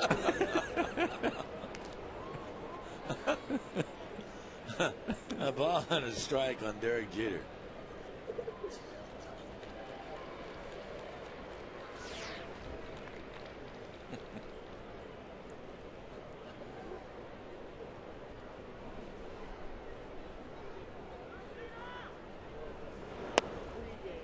Gerwit Merrill was a great interview. He's from Hooks, Texas, a football coach, a high school football coach down there.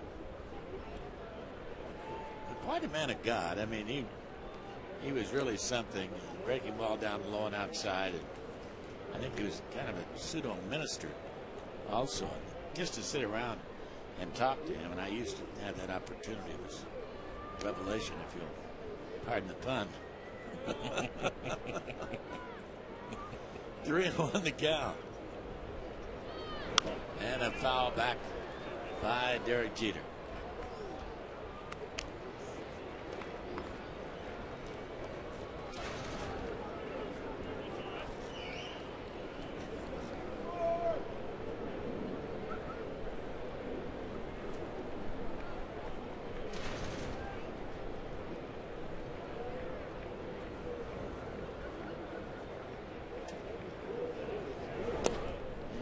lost him that time, a little bit low and inside. But again, the first walk since the first inning, along with his first strikeout since the first inning. And Johnny Damon will be the hitter. And as you can see, we have the Mariners calendar brought to you by Sleep Country USA, and it's quickly running out. One more trip to Tampa Bay and Toronto, and then home against Oakland and Texas. And we'll see you in March. Johnny Damon takes a nice breaking ball for a strike. 0-1.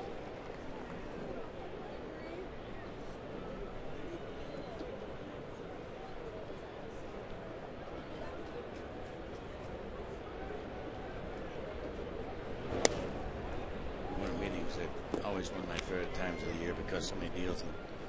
But they're in Indianapolis, Indiana this year in December. Lay out on the beach in Indianapolis there. December. One pitch. It fell off the first base side back into the stands. It's cold in Indianapolis. So you're saying you won't be at the meetings? No, I don't go to the meetings anyway. But if I was an executive, I'd much rather have Scottsdale or Miami, or San Diego, or Los Angeles, or Phoenix.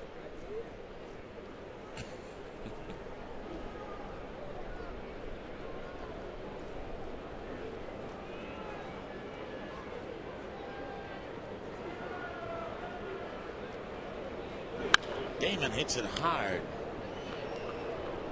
Damon's been cooled off in this game. Got hot in the first couple of games, got 6 hits in this series.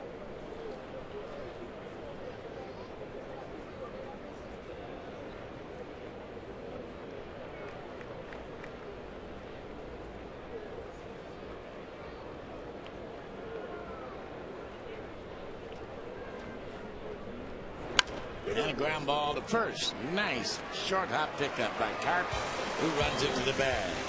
So here in the fifth, nothing doing, and a man left. We go to the bottom of the fifth. All Mariners 7-0.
Special guest, your son Bo is with us this afternoon. Yes, Bo just had a birthday. So he's up here hanging out with me for the day. Had a tough football game yesterday, so he figured he better relax and come up here and hang out for the day. I understand, Bo, you're one of the top linebackers and tight ends in football and Pee Wee football. Yes, I am. Having a good year, buddy? Mm-hmm. All right. Great to have Bo Blowers with us. Leading things off, Bill Hall here in the bottom of the 5th inning, and he takes that pitch up and in for ball one. 1 ball and 1 strike. Mike Flowers, what a first half for the Mariners. A 7-0 lead. 2 in the first, 5 runs in the second. Great job, Bo. I think it was you see this ground ball go to short and Jeter. A bit of a bad hop, but handles it. I think that with Ian Snell working his way through that first inning, Rick, the big pitch that he made to Alex to strike him out, and then the Mariners coming out and scoring some runs early in the game probably settled him down a little bit. He's pitched much better. I think he's had a terrific changeup today, and he's used it effectively against a Yankee lineup that likes to hit the fastball. Yeah, I mean, 2 on and nobody out. Then he has to get through Murder's row there with Teixeira and A-Rod and Matsui, and he did that in that first inning. Here is Mike Carp, and Carp takes a look at a strike going 1. He lined a base into the right field. He started that 5-run rally in the second. Yeah, he walked his last time up in the third. The big fish, Mike Carp, big home run. His first home run a few days ago off of DJ Carrasco, a reliever with the Chicago White Sox. New York Vinny pinned that nickname on him, the big fish. Mike Carp. I like it. I do too. He likes it too. Sends a fly ball into straightaway center field. Brett Gardner coming up, shades his eyes with his glove, and he's there to make the catch. So 2 outs. Time now for Banner Bank's Building to the Future. How about the High Desert Mavericks, Mariners Class A ball club? Alex Liddy, the young man from Italy. I'm rooting for this guy like crazy. Met him the other day when we were down in Anaheim. He was the California League MVP. Hit .345 by 23 home runs. 104 runs batted in. His manager, Jim Horner, former big leaguer, was the manager of the year. So that's a terrific season. .345. Nice year. Here is catcher Adam Moore. And a strike 0-1. Adam with his first major league hit, Mike, line drive single right center field and scored a run in the second. What a piece of hitting too. Breaking ball that was down out of the zone, stayed with it, hit it the other way. And lined out to Gardner in center field in the third inning. 0-2 the count on Moore. Adam made his major league debut on Thursday night. That was that 14 inning 4-3 win over the White Sox. He caught 13 innings. At Tacoma this year, hit .313 with 9 home runs. He also played at AA West Tennessee to start the year. Mike, what's the jump like between AA and AAA? I think for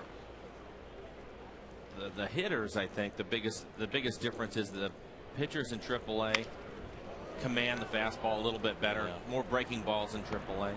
There's a one-hopper back to the mound, handled by Sergio Mitre. An easy play for Mitre, and it's a 1-2-3. Bottom of the 5th inning after 5 innings of play. Mariners 7, the Yankees nothing.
last night. Noticed that there weren't any rally fries, so he came back today.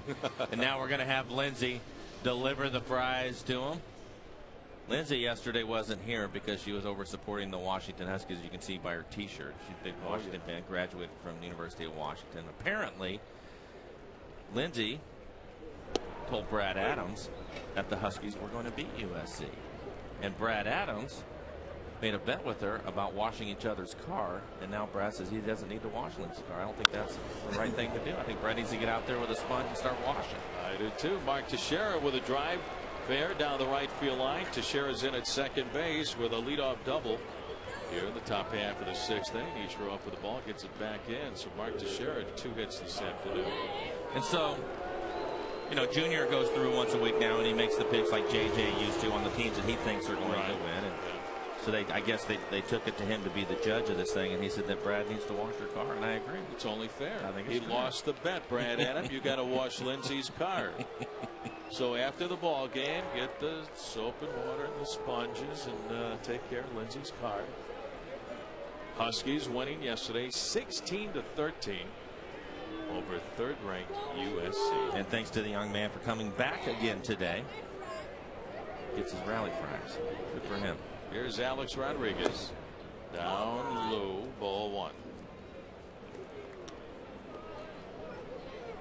A-Rod is 0 for 2. Struck out in the first. He's also grounded out to Beltre at third base, who was waiting in front of the bag and then put the tag on Derek Jeter for the final out of that inning.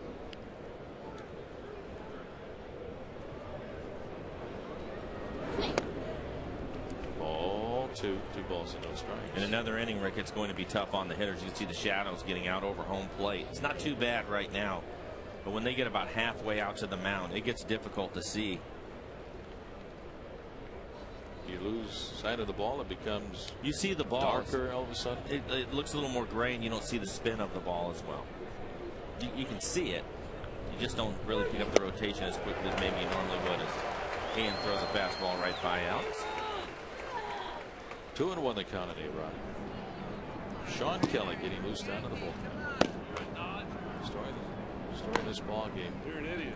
Ian Snell getting out of early trouble in the first and again in the third. And Ken Griffey Jr. And Jr.'s 3-run home run. He has 4 RBIs. He had an RBI double in the first inning. A swing and a miss by A-Rod, and the count is even at 2 balls and 2 strikes. Yeah, the offense jumping on Jabba Chamberlain early, Mike. 2 in the first, 5 runs in the second.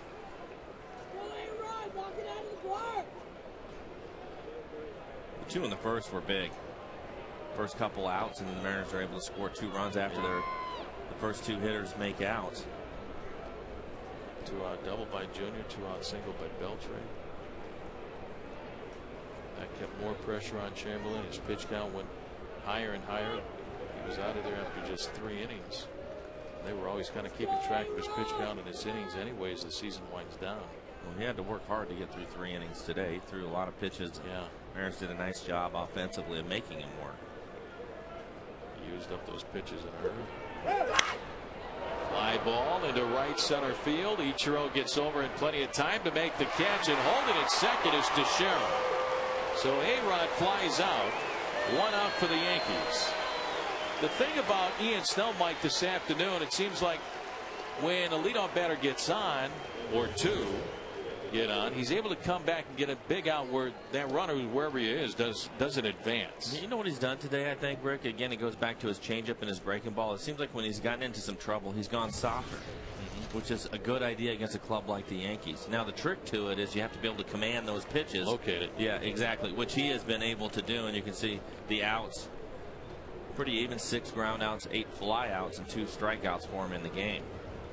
Here's Hideki Matsui, who's 0 for 3 is bounced, or excuse me, 0 for 2 is bounced out twice. And he looks at 1 outside for ball 1.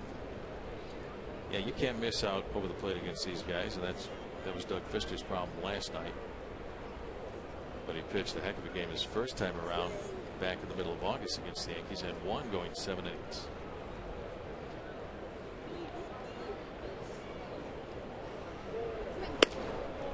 Ball 2, 2-0.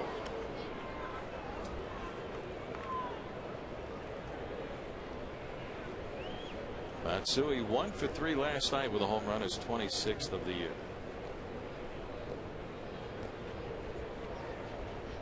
Two of Japan's former biggest stars now playing here in the States for a long time. Ichiro in right field. Matsui for the Yankees way outside for ball 3. 3-0 the count. And time is called as catcher Adam Moore goes out to have a talk with Snell.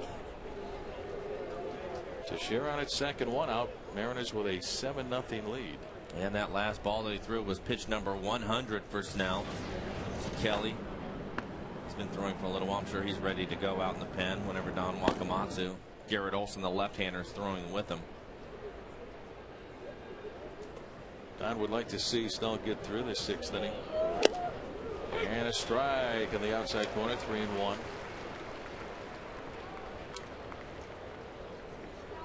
Anytime you can slow down this Yankees offense, Mike, you're doing a heck of a job. They had 10 runs last night on 18 hits. Strike called to the outside corner. Matsui thought it was going to be ball 4, but it's a full count instead. Fastball from Snell.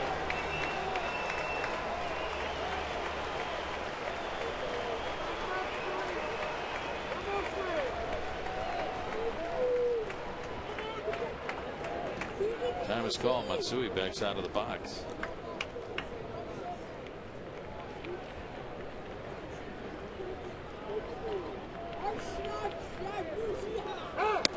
And it's up and away for ball 4. So Hideki Matsui with a walk, and the Yankees have runners at first and second with 1 out.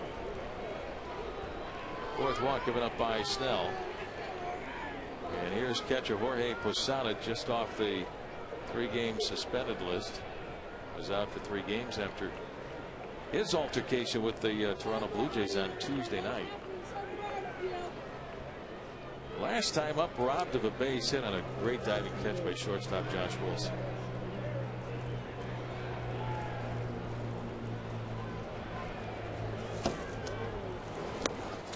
Up and outside, off-speed pitch, ball 1.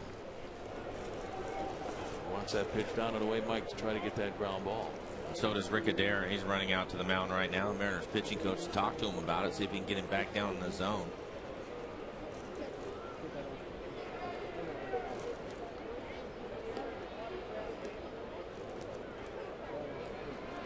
How about the kid Adam Moore? Debut the other night in a game that goes 14 innings, gets 7 relievers through, some problems. They're working with starting pitcher Brandon Morrow, and now he's working with Ian Snell, getting him out of a few jams in this game against the Yankees. And he picked up his first major league hit. Off a job at Chamberlain. Nice afternoon for young Adam Moore. 2 on, 1 away. Ground ball down the third base line, fair. Rounding third, heading home, Mark Teixeira will score. Over to third goes Matsui. Up with the ball is Bill Hall, and the Yankees get on the board here in the top half of the 6th inning. Jorge Posada just going the other way with a double down the left field line. It's now the Mariners 7 and the Yankees 1. A little bit of an excuse me swing. It didn't look like Posada wanted to really swing at it. Just kind of flips it right inside the bag over at third, but not the normal full swing that he would take. And here comes manager Don Wakamatsu out of the dugout, and that's going to be it for Ian Snell this afternoon. He'll leave with a 7-1 lead. The Yankees have runners at second and third and 1 out. We're in the 6th. Don't go away. We'll be back after this timeout.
inning, and Mike, that's it for Ian Snell. Well, Ian had to work awfully hard, do a lot of pitches to get through the first inning, but overall he did a really nice job against the Yankees today. Changing speeds, that was a big-time strikeout against Alex Rodriguez back in the first. Take a look at that last fastball off the corner. Here's his line. 105 pitches for him in 5 in the third inning. It's a lot of pitches, but just 4 hits. So far, 1 earned run, 4 walks, and 2 strikeouts. Made some big pitches when he needed to, Rick. And he kept the Yankees away from the base station there in the top of the first inning when the Yankees got off to a quick start. First and second, nobody out. They didn't score. The new pitcher, lefty Garrett Olson. 3-5 record, a 5.78 ERA.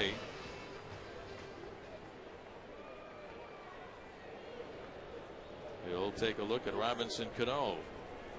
Hideki Matsui on at third base. Jorge Posada, the runner, at second base. 1 out here in the 6th. And the infield is back. They would give up the run for the out. Cano had 4 hits last night. He was 4 for 5. He's 0 for 2 today.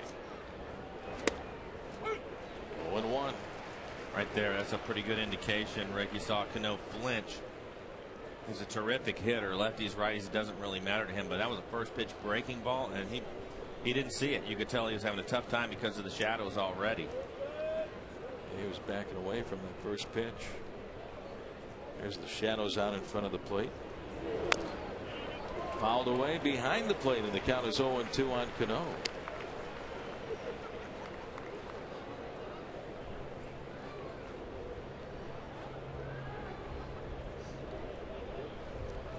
Mariners 7 runs on 7 base hits. The home run by Junior.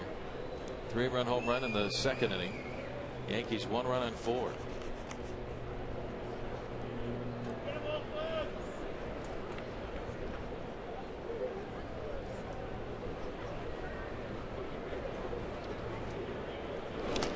And a swing and a miss and a pitch down in the dirt for strike 3.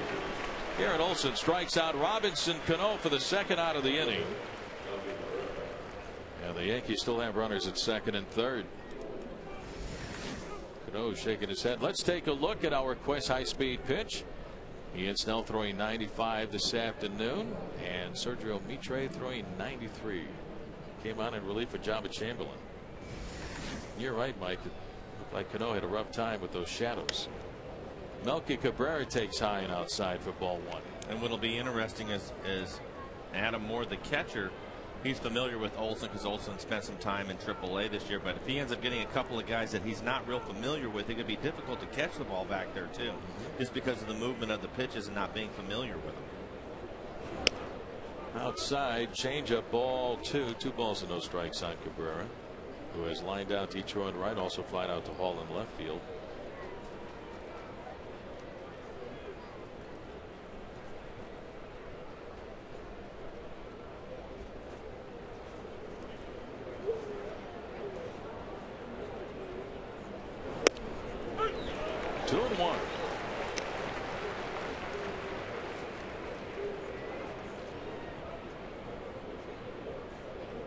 Garrett Olson, a 9-game winner with the Baltimore Orioles last year. And Snell with the Pirates last year and the first half of this year. Strike 2 called on Cabrera. The count is even at 2-2.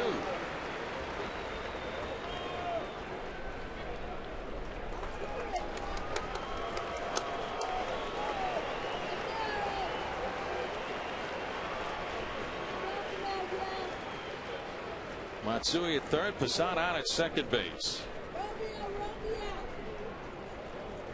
The 2-2 on the way, and it's inside for ball 3, full count.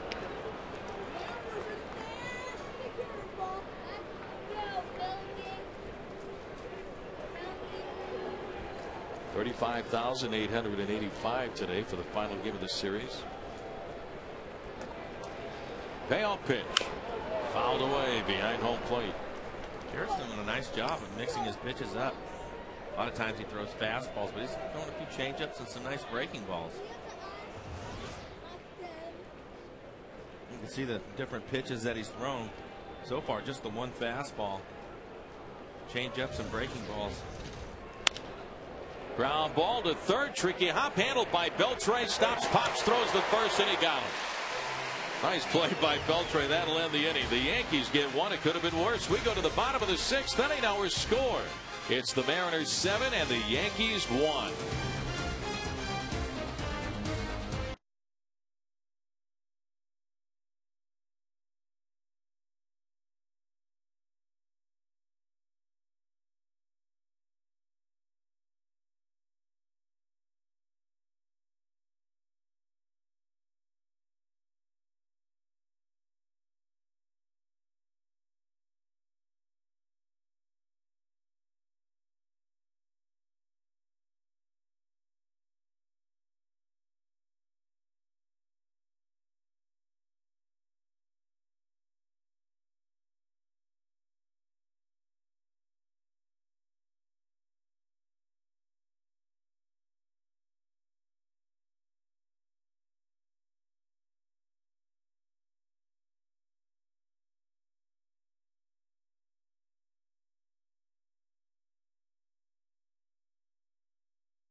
Home of the $4.99 Mondo Burrito.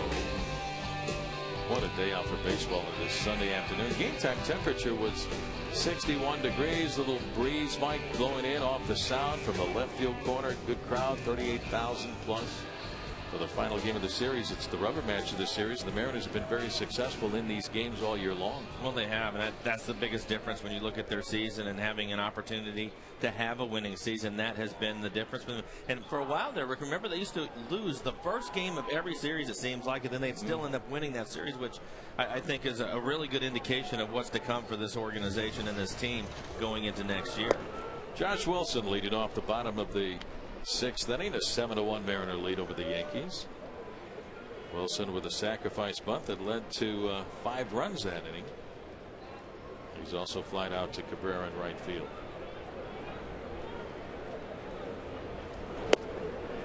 Tried to check his swing, but he went after it. 0-2 the count on Josh. He's had a great shot of the playing surface. Bob Christofferson, the head groundskeeper and his crew have done such a super job getting this field ready day after day after day. Beautiful ballpark. Little different than the Sandlot I grew up playing baseball on as a kid on the south side of Chicago. Just a little different. You think? Yeah. But it didn't matter to you at the time, though, did it? No, it was Comiskey Park. It was Wrigley Field for me. That's right. I'd go chop down the weeds, use that push lawnmower. Do kids even know that there's push lawnmowers, or do they still make those things where you have to push it? Bo, you don't have one at home? Bo's looking at you. He has no idea. Huh? He has no idea what you're even talking about. A push? What, you got to push it? It doesn't have a motor? You don't ride it? You have that little catcher you hook on the back behind the blades of the wheels. Oh man, my job was to take care of the front yard. My brother took care of the backyard, but the push lawnmower. Bo does a real good job of letting me know what areas I've missed and have to go over again. He actually, he actually today he told me, he said, Dad, if you teach me how to do it, I'll go mow the lawn for you. Really? Way to go, Bo. Ladies and gentlemen, Bo Blowers is joining us. He's our assistant this afternoon, one of the great football players on the South End. I'm not sure how much that's going to cost me. We haven't negotiated that yet. But I'll be your agent, Bo. I'll call up Scott Boros for you. Way to go, buddy. We're talking pizza. We're talking movies. All kinds of good stuff. How's that sound? All right, buddy. 3-2 the count on Josh Wilson. Toward the hole at short. Backhanded by Jeter. The throw picked out of the dirt by Mark Teixeira. What a play. One out for the Mariners here in the bottom of the 6th inning. Man, he's something, Mike. Well, I thought it was interesting. Alex starts to go for it, lets it go. Jeter to surprise him a little bit, throws his ball in the dirt. That's a tough pick right there. In between hop, but Teixeira, terrific defensive first baseman, makes a nice play right there. Mark showing off why he has 2 Gold Gloves to his credit. One out for the Mariners, bottom of the 6th inning. Here is Ichiro. Looking for his first base hit over 2, but he was intentionally walked and scored a run in the 2nd inning. A strike 0-1. Time now for our U.S. Marine Corps leaders of the game. Mariners with 13 walk-off wins this year. Most in club history. The Mariners had 12 walk-off wins back in 1986. Ichiro sends a fly ball down the left field line. Johnny Damon already shaded that way, and he makes the catch near the line for out number 2. Ichiro had back-to-back nights with walk-off hits. The base at the right field a few nights ago to beat the White Sox, and then a couple of nights ago the home run to beat the Yankees in game 1 of this series. And you know what's it's unbelievable to me that with all the hits he gets every single year, that he had never had a walk-off hit until this year. Yeah, now he has 3. Now he has 3. And how many guys doing them back-to-back nights? It's only been done 3 times in Mariners history. Well, how many times do you have the opportunity? Yeah. Much less come through and do it. To actually get the base hit. He's the 3rd person to do it? Yep. Tom Pashore. I was going to say Tom Pashore. Back-to-back nights with home runs in the Kingdom to beat these guys, the Yankees. Oh, really? I didn't know that. Both times against Ron Davis. And then, back in 1986, Alvin Davis had walk-off game-winning hits back-to-back games. Franklin Gutierrez with a strike, and the count is even on Franklin. 1 ball and 1 strike.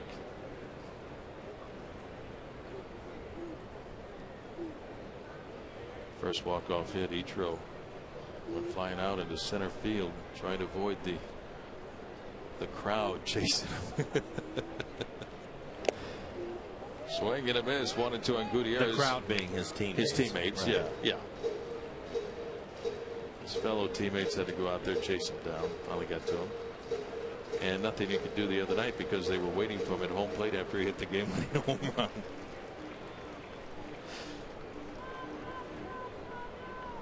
1-2 to Gutierrez. To Hopper to the second baseman Robinson Cano. The throw to first, and it's in time to get Gutierrez for out number 3. No runs, no hits, no errors, nobody left on after 6 innings of play. Mariners 7 and the Yankees 1.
7-1. Mariners leading the Yankees. Top half of the 7th inning. The Yankees to send up Brett Gardner, Derek Jeter, Johnny Damon, the 9 1 and 2 hitters in the order for Joe Girardi's ball club. Garrett Olson on in relief of Ian Snell. Got the 2 final outs of the 6th inning for Snell. Ball 1 the count on Gardner. Nice job by Ian Snell. He went 5 1/3. Pitch count was up there, 105, but he gave up only 1 run. He avoided some trouble early in the game. Ball 2, 2-0 on Gardner.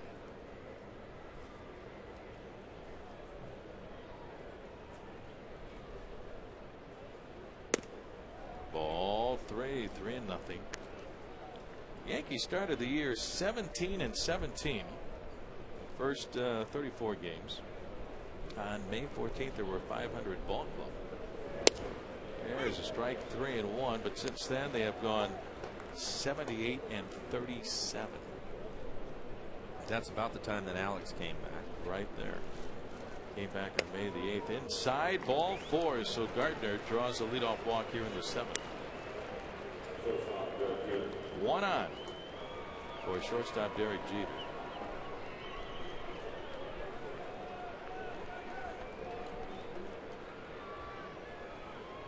Number 1 hitting ball club in the American League, the Yankees. Have scored more runs than anybody. More home runs than anybody. Jeter 1 for 2 today.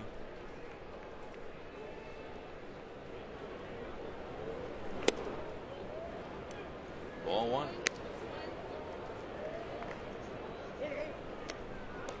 Bullpen coach John Wetland talking things over with Mark Lowe getting loose.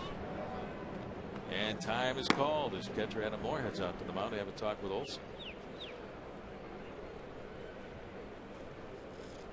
Guys like Garrett Olson, Mike, are so important because these are the bridge guys to turn it over to Lowe, who usually shows up in the 8th inning. Ardsma in the 9th. And they can spot start for you when you need them to do that. And you have to have those guys, and hopefully they're quality guys. The Mariners have a lot of depth now. You look at Vargas out there in the pen, he can also do that. Sean White did such a great job all season long, but then came up with that sore shoulder. He's out for the rest of the year. He was terrific this year, and he, you know, it's funny how it kind of progresses, because coming out of spring training with Brandon Morrow as the closer, then Ardsman's the setup guy. It's kind of worked its way out. Ardsman would be the closer, and then Lowe basically took over that setup part of it. But they needed somebody to get that gap in there, and that was Sean White. He did a terrific job. Yeah, it seems like the roles had to shift and change because, well, things didn't work out for Brandon in that role, and then Ardsma stepped in and he was terrific as the closer of the ball club. And because he was able to do that, Rick, it gave the other guys time for that whole situation to work itself out. Yeah. Now in the end, Mark Lowe ended up taking the setup job and ran with it. He's been terrific this year. But I really think that Sean White, you go and you talk to Don Wakamoso, huge for this club. A strike on Jeter, full count, 3-2.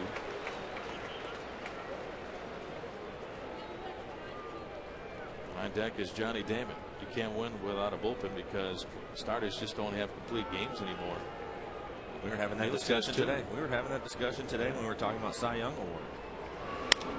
Ground ball to short. Josh Wilson over to second. One relay to first, and it's in time for the Jeter double play. They get Gardner at second, double up Jeter at first base. Nice play by Wilson, Mike, because he had to charge that ball. And he got rid of it quickly. A nice accurate throw to Lopez. You see, it's not hit hard. Both Gardner and Jeter run well, but Lopez gets rid of it early. See the big stretch by Carp. What do you call him, the big fish? The big fish. The big fish. Nice stretch right there. Had to get that fin way out there. Here's Johnny Damon, and Damon takes ball 1. Nice pivot, too, by Lopez, getting that strong, accurate throw over to Carp. Nice double play.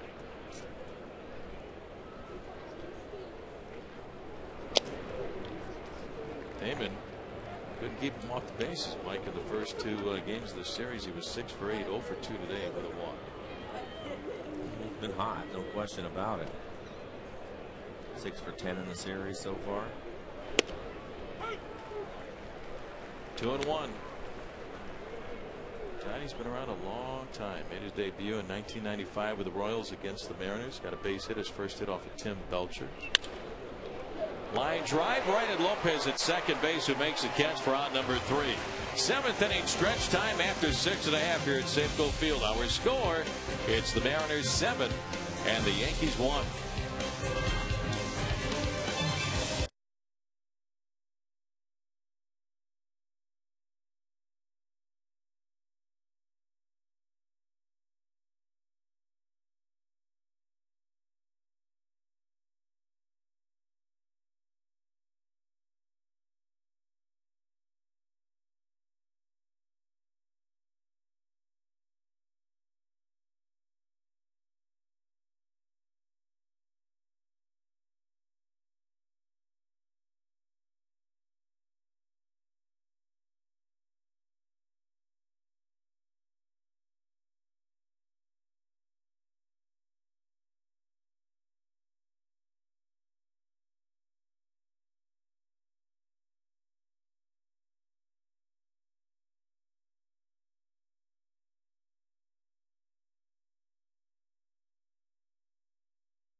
Score of 7-1, and here's how we got to this point in the first inning. Ken Griffey Jr. with a double into the gap. Mike starts the game off with a double in the gap, drives in a run with 2 outs, a nice 2-out hit. Then he's followed up with Adrian Beltre, another base hit. Junior's able to score on that to give the Mariners an early lead. Then 5 in the bottom half of the second inning. Down and away, and that is ball 4. A bases loaded walk to Franklin Gutierrez, and then Lopez with a sacrifice fly to right field, and the Mariners pick up another run. 2 on, and here's Junior. No doubt about it. Tried to come inside with a fastball. He actually threw it on the inside corner, but Junior slammed the door on it and hit it back into the seats. 16th home run of the year, career home run number 627. And the Mariners jumped out to an early 7-0 lead. The Yankees get a run in the top half of the 6th. Doubles by Teixeira and Jorge Posada. And now we have a defensive change for the Yankees. Ramiro Pena now at shortstop for Derek Jeter. So maybe something happened, Mike, on that ground ball to Wilson. Yeah, maybe. I really expected Jeter to beat that out. Mariners did a nice job of turning the double play, but it didn't look like Jeter was running as well as he normally does. And now he's out of the ball game, so hopefully he's going to be okay. If we get word on Derek, we'll pass it along. Jose Lopez leading off the bottom of the 7th inning. So Ramiro Pena now playing at shortstop. Up and in as Jose backs away from ball 1. 1 ball and 1 strike. Mitre's done a nice job, Mike, replacing Jabba Chamberlain. Definitely taking care of some innings for the Yankees. Chamberlain only able to go 3 innings in the game. This will be the 4th inning of work for Mitre. Up and in ball 2. 2-1.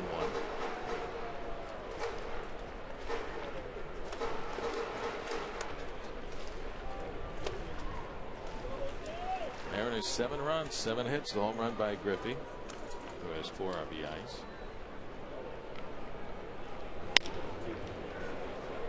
Ball will find the new guy, right? Pena has it, throws out Lopez at first base. So 1 out for the Mariners here in the bottom half of the 7th inning. Say, friends, a smoother, quieter, greener way to travel. Ride South Transit's Link Light Rail from Tukwila to Seattle with 10 stops along the way. And here he is, Ken Griffey Jr., 2 for 2 on the day, a double, a home run, and 4 runs batted in and 2 runs scored. Nice afternoon for Griffey.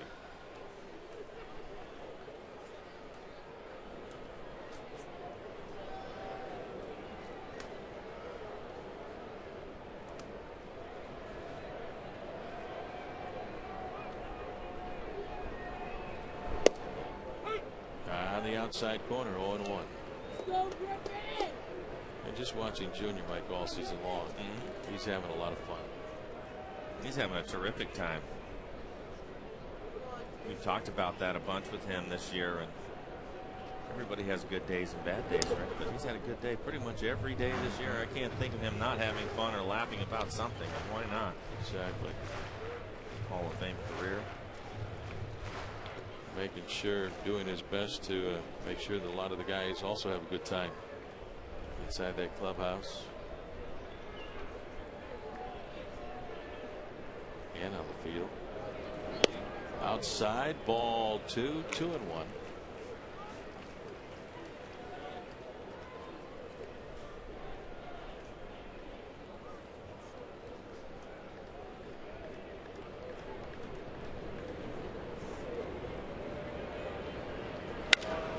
Sends a high fly ball into center field. Brett Gardner going back now comes in, battling the sun, but he's there, gets the right spot and makes the catch for the second out of the inning.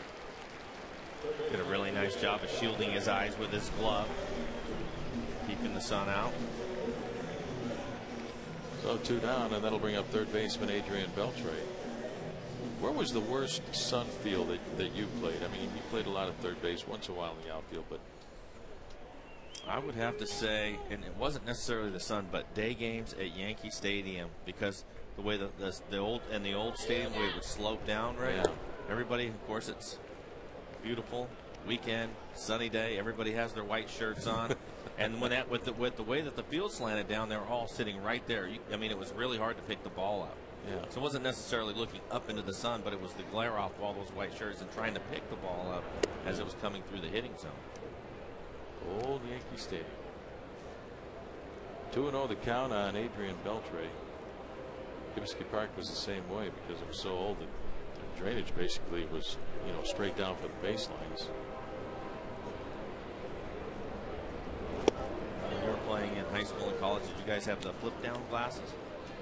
We had the flip down ones, yeah. Yeah, I like those. I like those better than the regular, just wearing sunglasses the entire time. Besides that, they were cooler. I thought so. Were you a big eye black guy? Put the eye black on? No, we didn't have that. You didn't? Did you? Oh, yeah. No, I'm a lot older. A lot. We didn't have. Swing and a miss, strike 3, and that'll retire the side. Beltre goes down swinging. 1, 2, 3, bottom of the 7th. We go to the 8th. Mariners lead the Yankees 7-1. A lot over.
Commemorate one of the greatest records in sports history with this officially licensed Ichiro 9 consecutive 200 hit season full-size photo bat. The bat measures 34 inches and has a 360-degree image of Ichiro right around the barrel of the bat. The bat has the words 9 consecutive 200-hit seasons and is limited to 5,000 individually numbered bats. Call BigTimeBats.com at 1-866-280-BATS. The bat sells for $129.95 plus shipping. You can see the official Ichiro all-time consecutive 200-hit bat at www.BigTimeBats.com or call 1-866-280-BATS. There's a 30-day money-back guarantee. Our throwing right-hander Mark Lowe will take over in relief as we go to the top of the 8th inning. 7-1, the Mariners leading the Yankees. The numbers for Lowe, makes his 69th appearance. 2-6 record and a 2.89 ERA, has a couple of saves. Out hitting first baseman for the Yankees, Mark Teixeira leads it off a strike, 0-1. This will be interesting here, Rick, with the shadows and Lowe out there throwing 97 miles an hour. Hang with them. Yeah, see how the Yankees can handle it. Shadows getting out there near the mound. Line drive the other way. Base hit. Fair down the left field line. It's going to be another double for Mark Teixeira. His third hit, second double. What a year for Mark Teixeira. Bill Hall gets a throw back in. Brings up Alex Rodriguez. Take another look at it. Swings real late, but finds it over there inside the bag at third.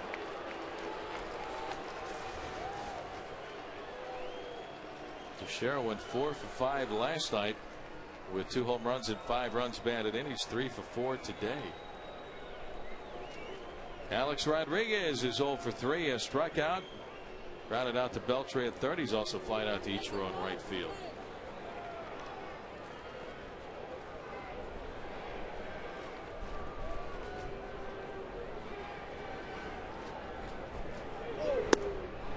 Up and in, ball 1. A-Rod Mike Moore, number 3 in Seattle and also in Texas. It wasn't going to happen in New York. No, that was not going to happen there. So now he's 13. Babe Ruth wore number 3. One of the many numbers retired by the Yankees. In the air, straightaway center field, backing up Franklin Gutierrez, sets up underneath, makes the catch, and Teixeira will have to hold at second. The throw to third, cut off by Josh Wilson. 1 out for the Yankees here at the top of the 8th inning with a man aboard.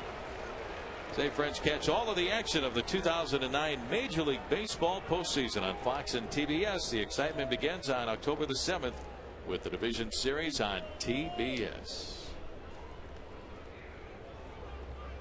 Here's designated hitter Hideki Matsui.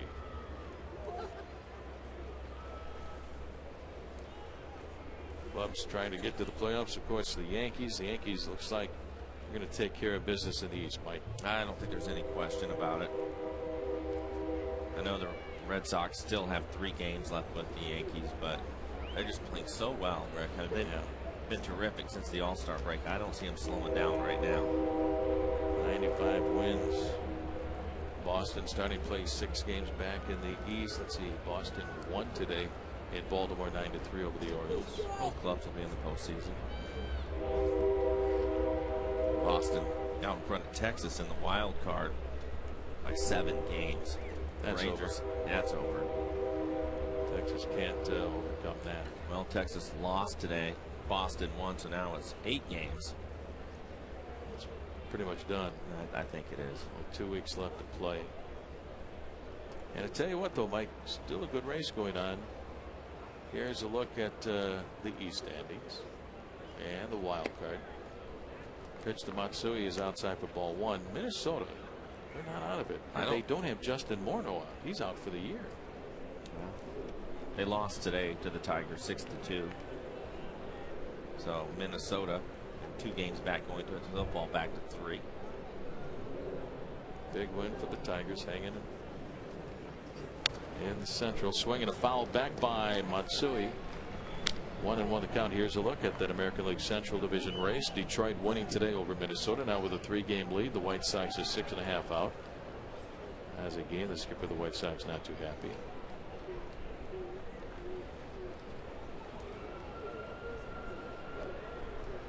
1 on, 1 away, top of the 8th.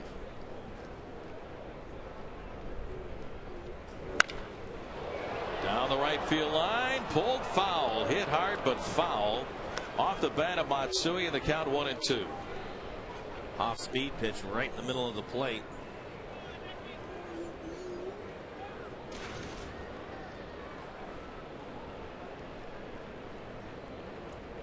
Mark Teixeira on at second base with 1 out. Let's see if we see a 99 right here from Mark Lowe.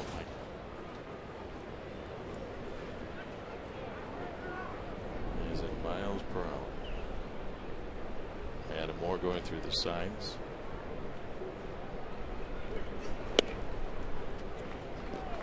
Off speed pitch. I thought he was coming back with a fastball there. 2-2. There you go. Just the one fastball so far, 97 miles an hour.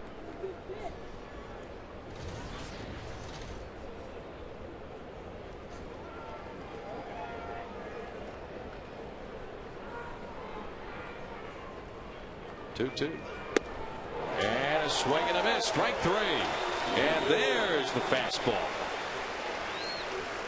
2 outs for the Yankees here in the top half of the 8th inning. Stay tuned for Mariners All Access coming up later today on FSN. We're going to sit down with Seattle lefty Ryan Rowland-Smith and break down the club's upcoming series in Tampa Bay with the defending American League champion Rays.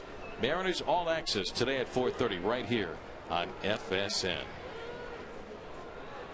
There he is, Ryan Rowland-Smith, doing a nice job since coming back from Tacoma. And Mike getting deep in the game, start after start after start. That's going to be huge for the Mariners going into next year.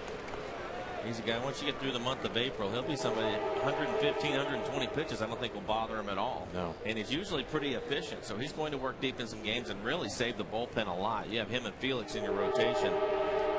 These guys give some guys in the bullpen days off out there. Ryan's last start went 8 innings in that 4-1 win here at home against the White Sox.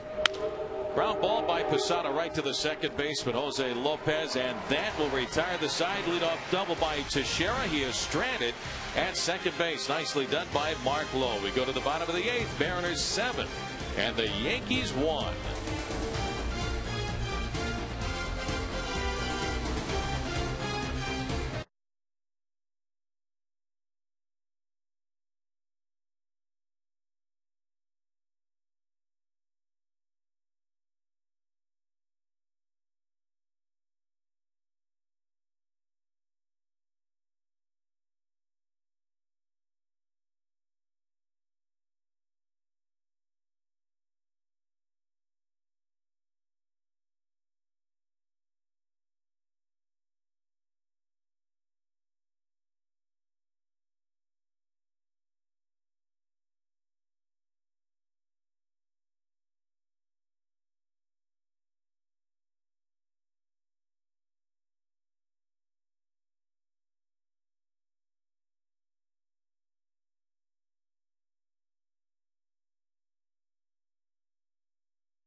Bank, better ideas, better banking.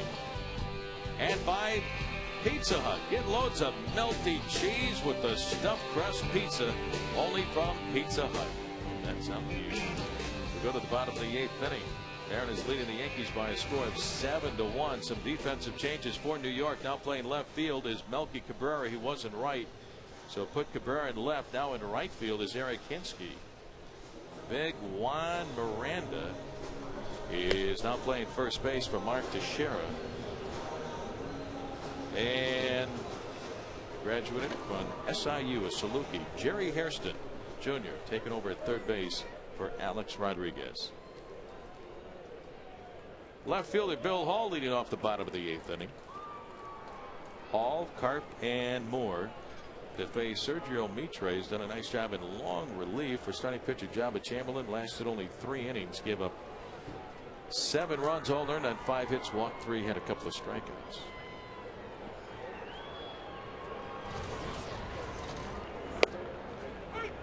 Oh, 1 on Hall. Yankees will have one more try when we go to the top half of the 9th inning.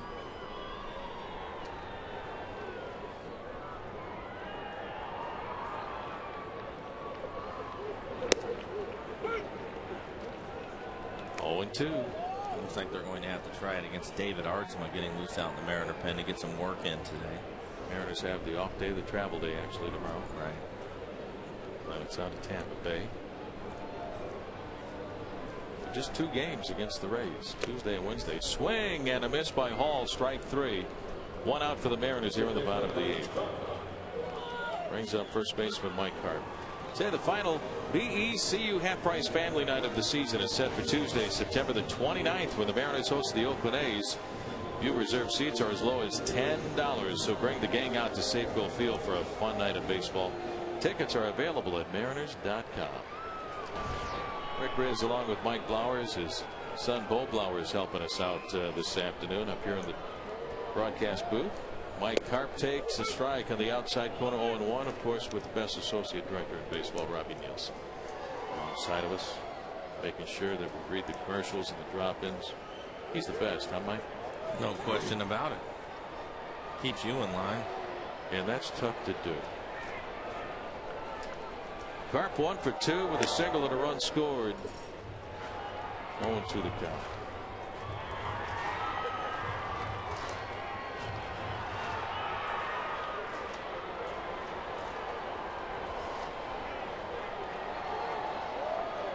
Mitre delivers inside for ball 1, 1 ball and 2 strikes.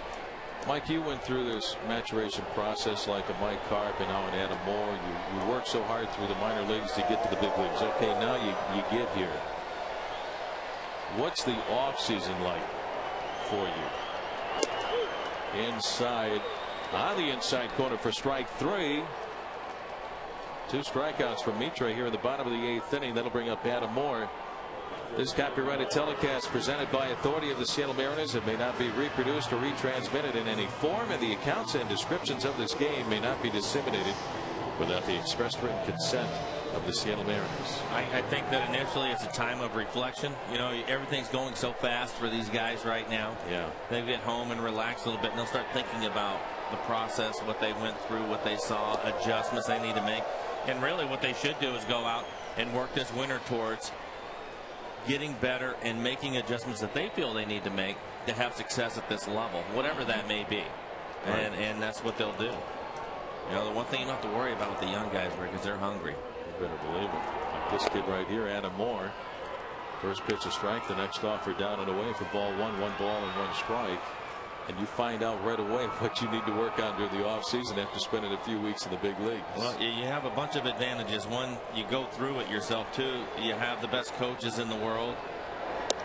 Carl Hamilton taking care of these guys with the video all the time. So these guys will go home with some video, get a chance to watch those things. I mean, there's a lot of information that you can take from just a small time that you're here. I'm glad you brought up Carl. Carl does very good job, great job as the video coordinator with the ball club. Get a chance to look at every at bat, and a swing and a miss by Moore for strike 3. And Sergio Mitre strikes out the side here in the bottom half of the 8th. We go to the top of the 9th. Last try for the Yankees. Mariners 7 and the Yankees 1.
travel. So look at the numbers: 75 strikeouts, 65 2/3 innings. Opponents average just 186. ERA just over 2. Rick, how about that? And he took over as the closer of the ball club about a month into the season. Mariano Rivera has 40 saves. David Arzma has 35. We were talking earlier about how the roles changed and really everybody settled in after that first month.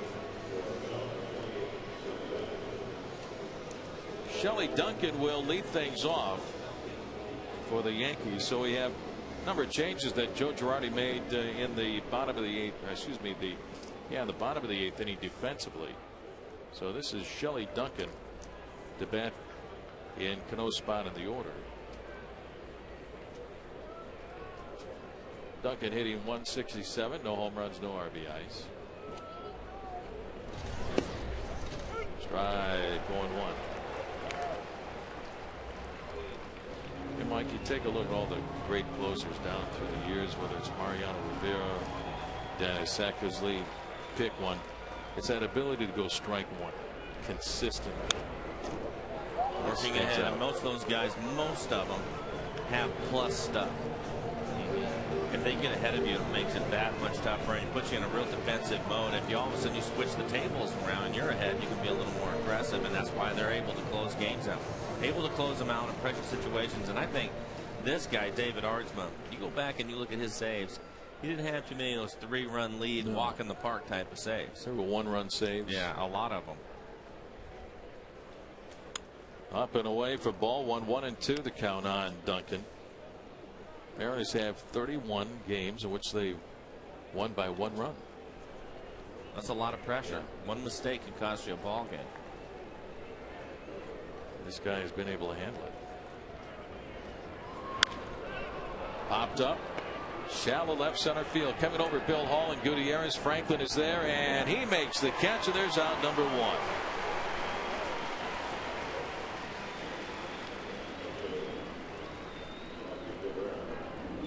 Well, we welcome our friends watching the football game today involving the Seattle Seahawks here at Safeco Field. Mariners are leading the Yankees by a score of 7-1, 2 outs away from putting away a win and a series victory against the Yankees. Mike, done a nice job of winning series this year. Melky Cabrera, he takes a look at, guess what, strike 1.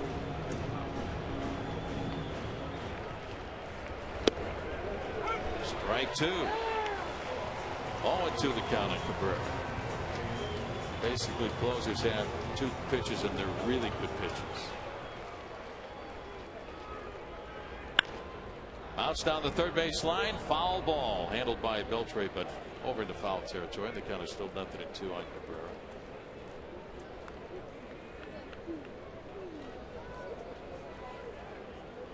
What a sports weekend here in the Northwest, Mike. It's a great weekend. Man. Walk-off home run win by Mariners and Ichiro a couple of nights ago. Huskies and the Cougars winning yesterday. The Mariners about to put a bow on this one. 7-1 lead over the Yankees. Ichiro, that big home run. Crowd were nuts. 1-2, swing and a foul off the foot of Cabrera, and the count stays at a ball and 2 strikes.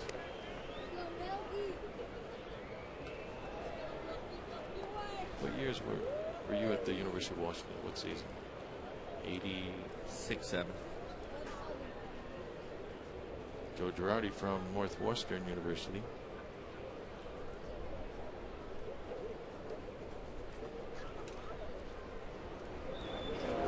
Swing and a miss. Pitch in the dirt, knocking it down. Adam Moore, the throw to first. A strikeout for David Arzma. The put out goes 2-3. So 2 outs for the Yankees. They're down to their final out.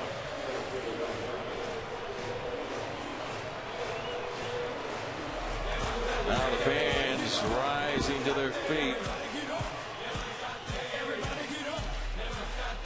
Some of them. And here's center fielder Brett Gardner. 7-1 Mariners. Ian Snell worked out of some jams early in the ball game. Up and away and all the way to the the backstop on the fly, just a bit outside. Will get your attention as a hitter, won't it? A little, yeah, especially since you probably can't see it real well. Shadows down on the other side, the backside of the mound. Fastball, strike, and it's 1-1.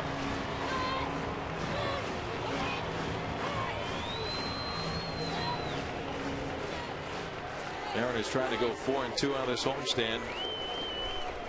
Taking 2 out of 3 against the White Sox. Fly ball down the left field line, slicing foul and out of play into the crowd, and a fan makes a nice catch down the left field line in the seats.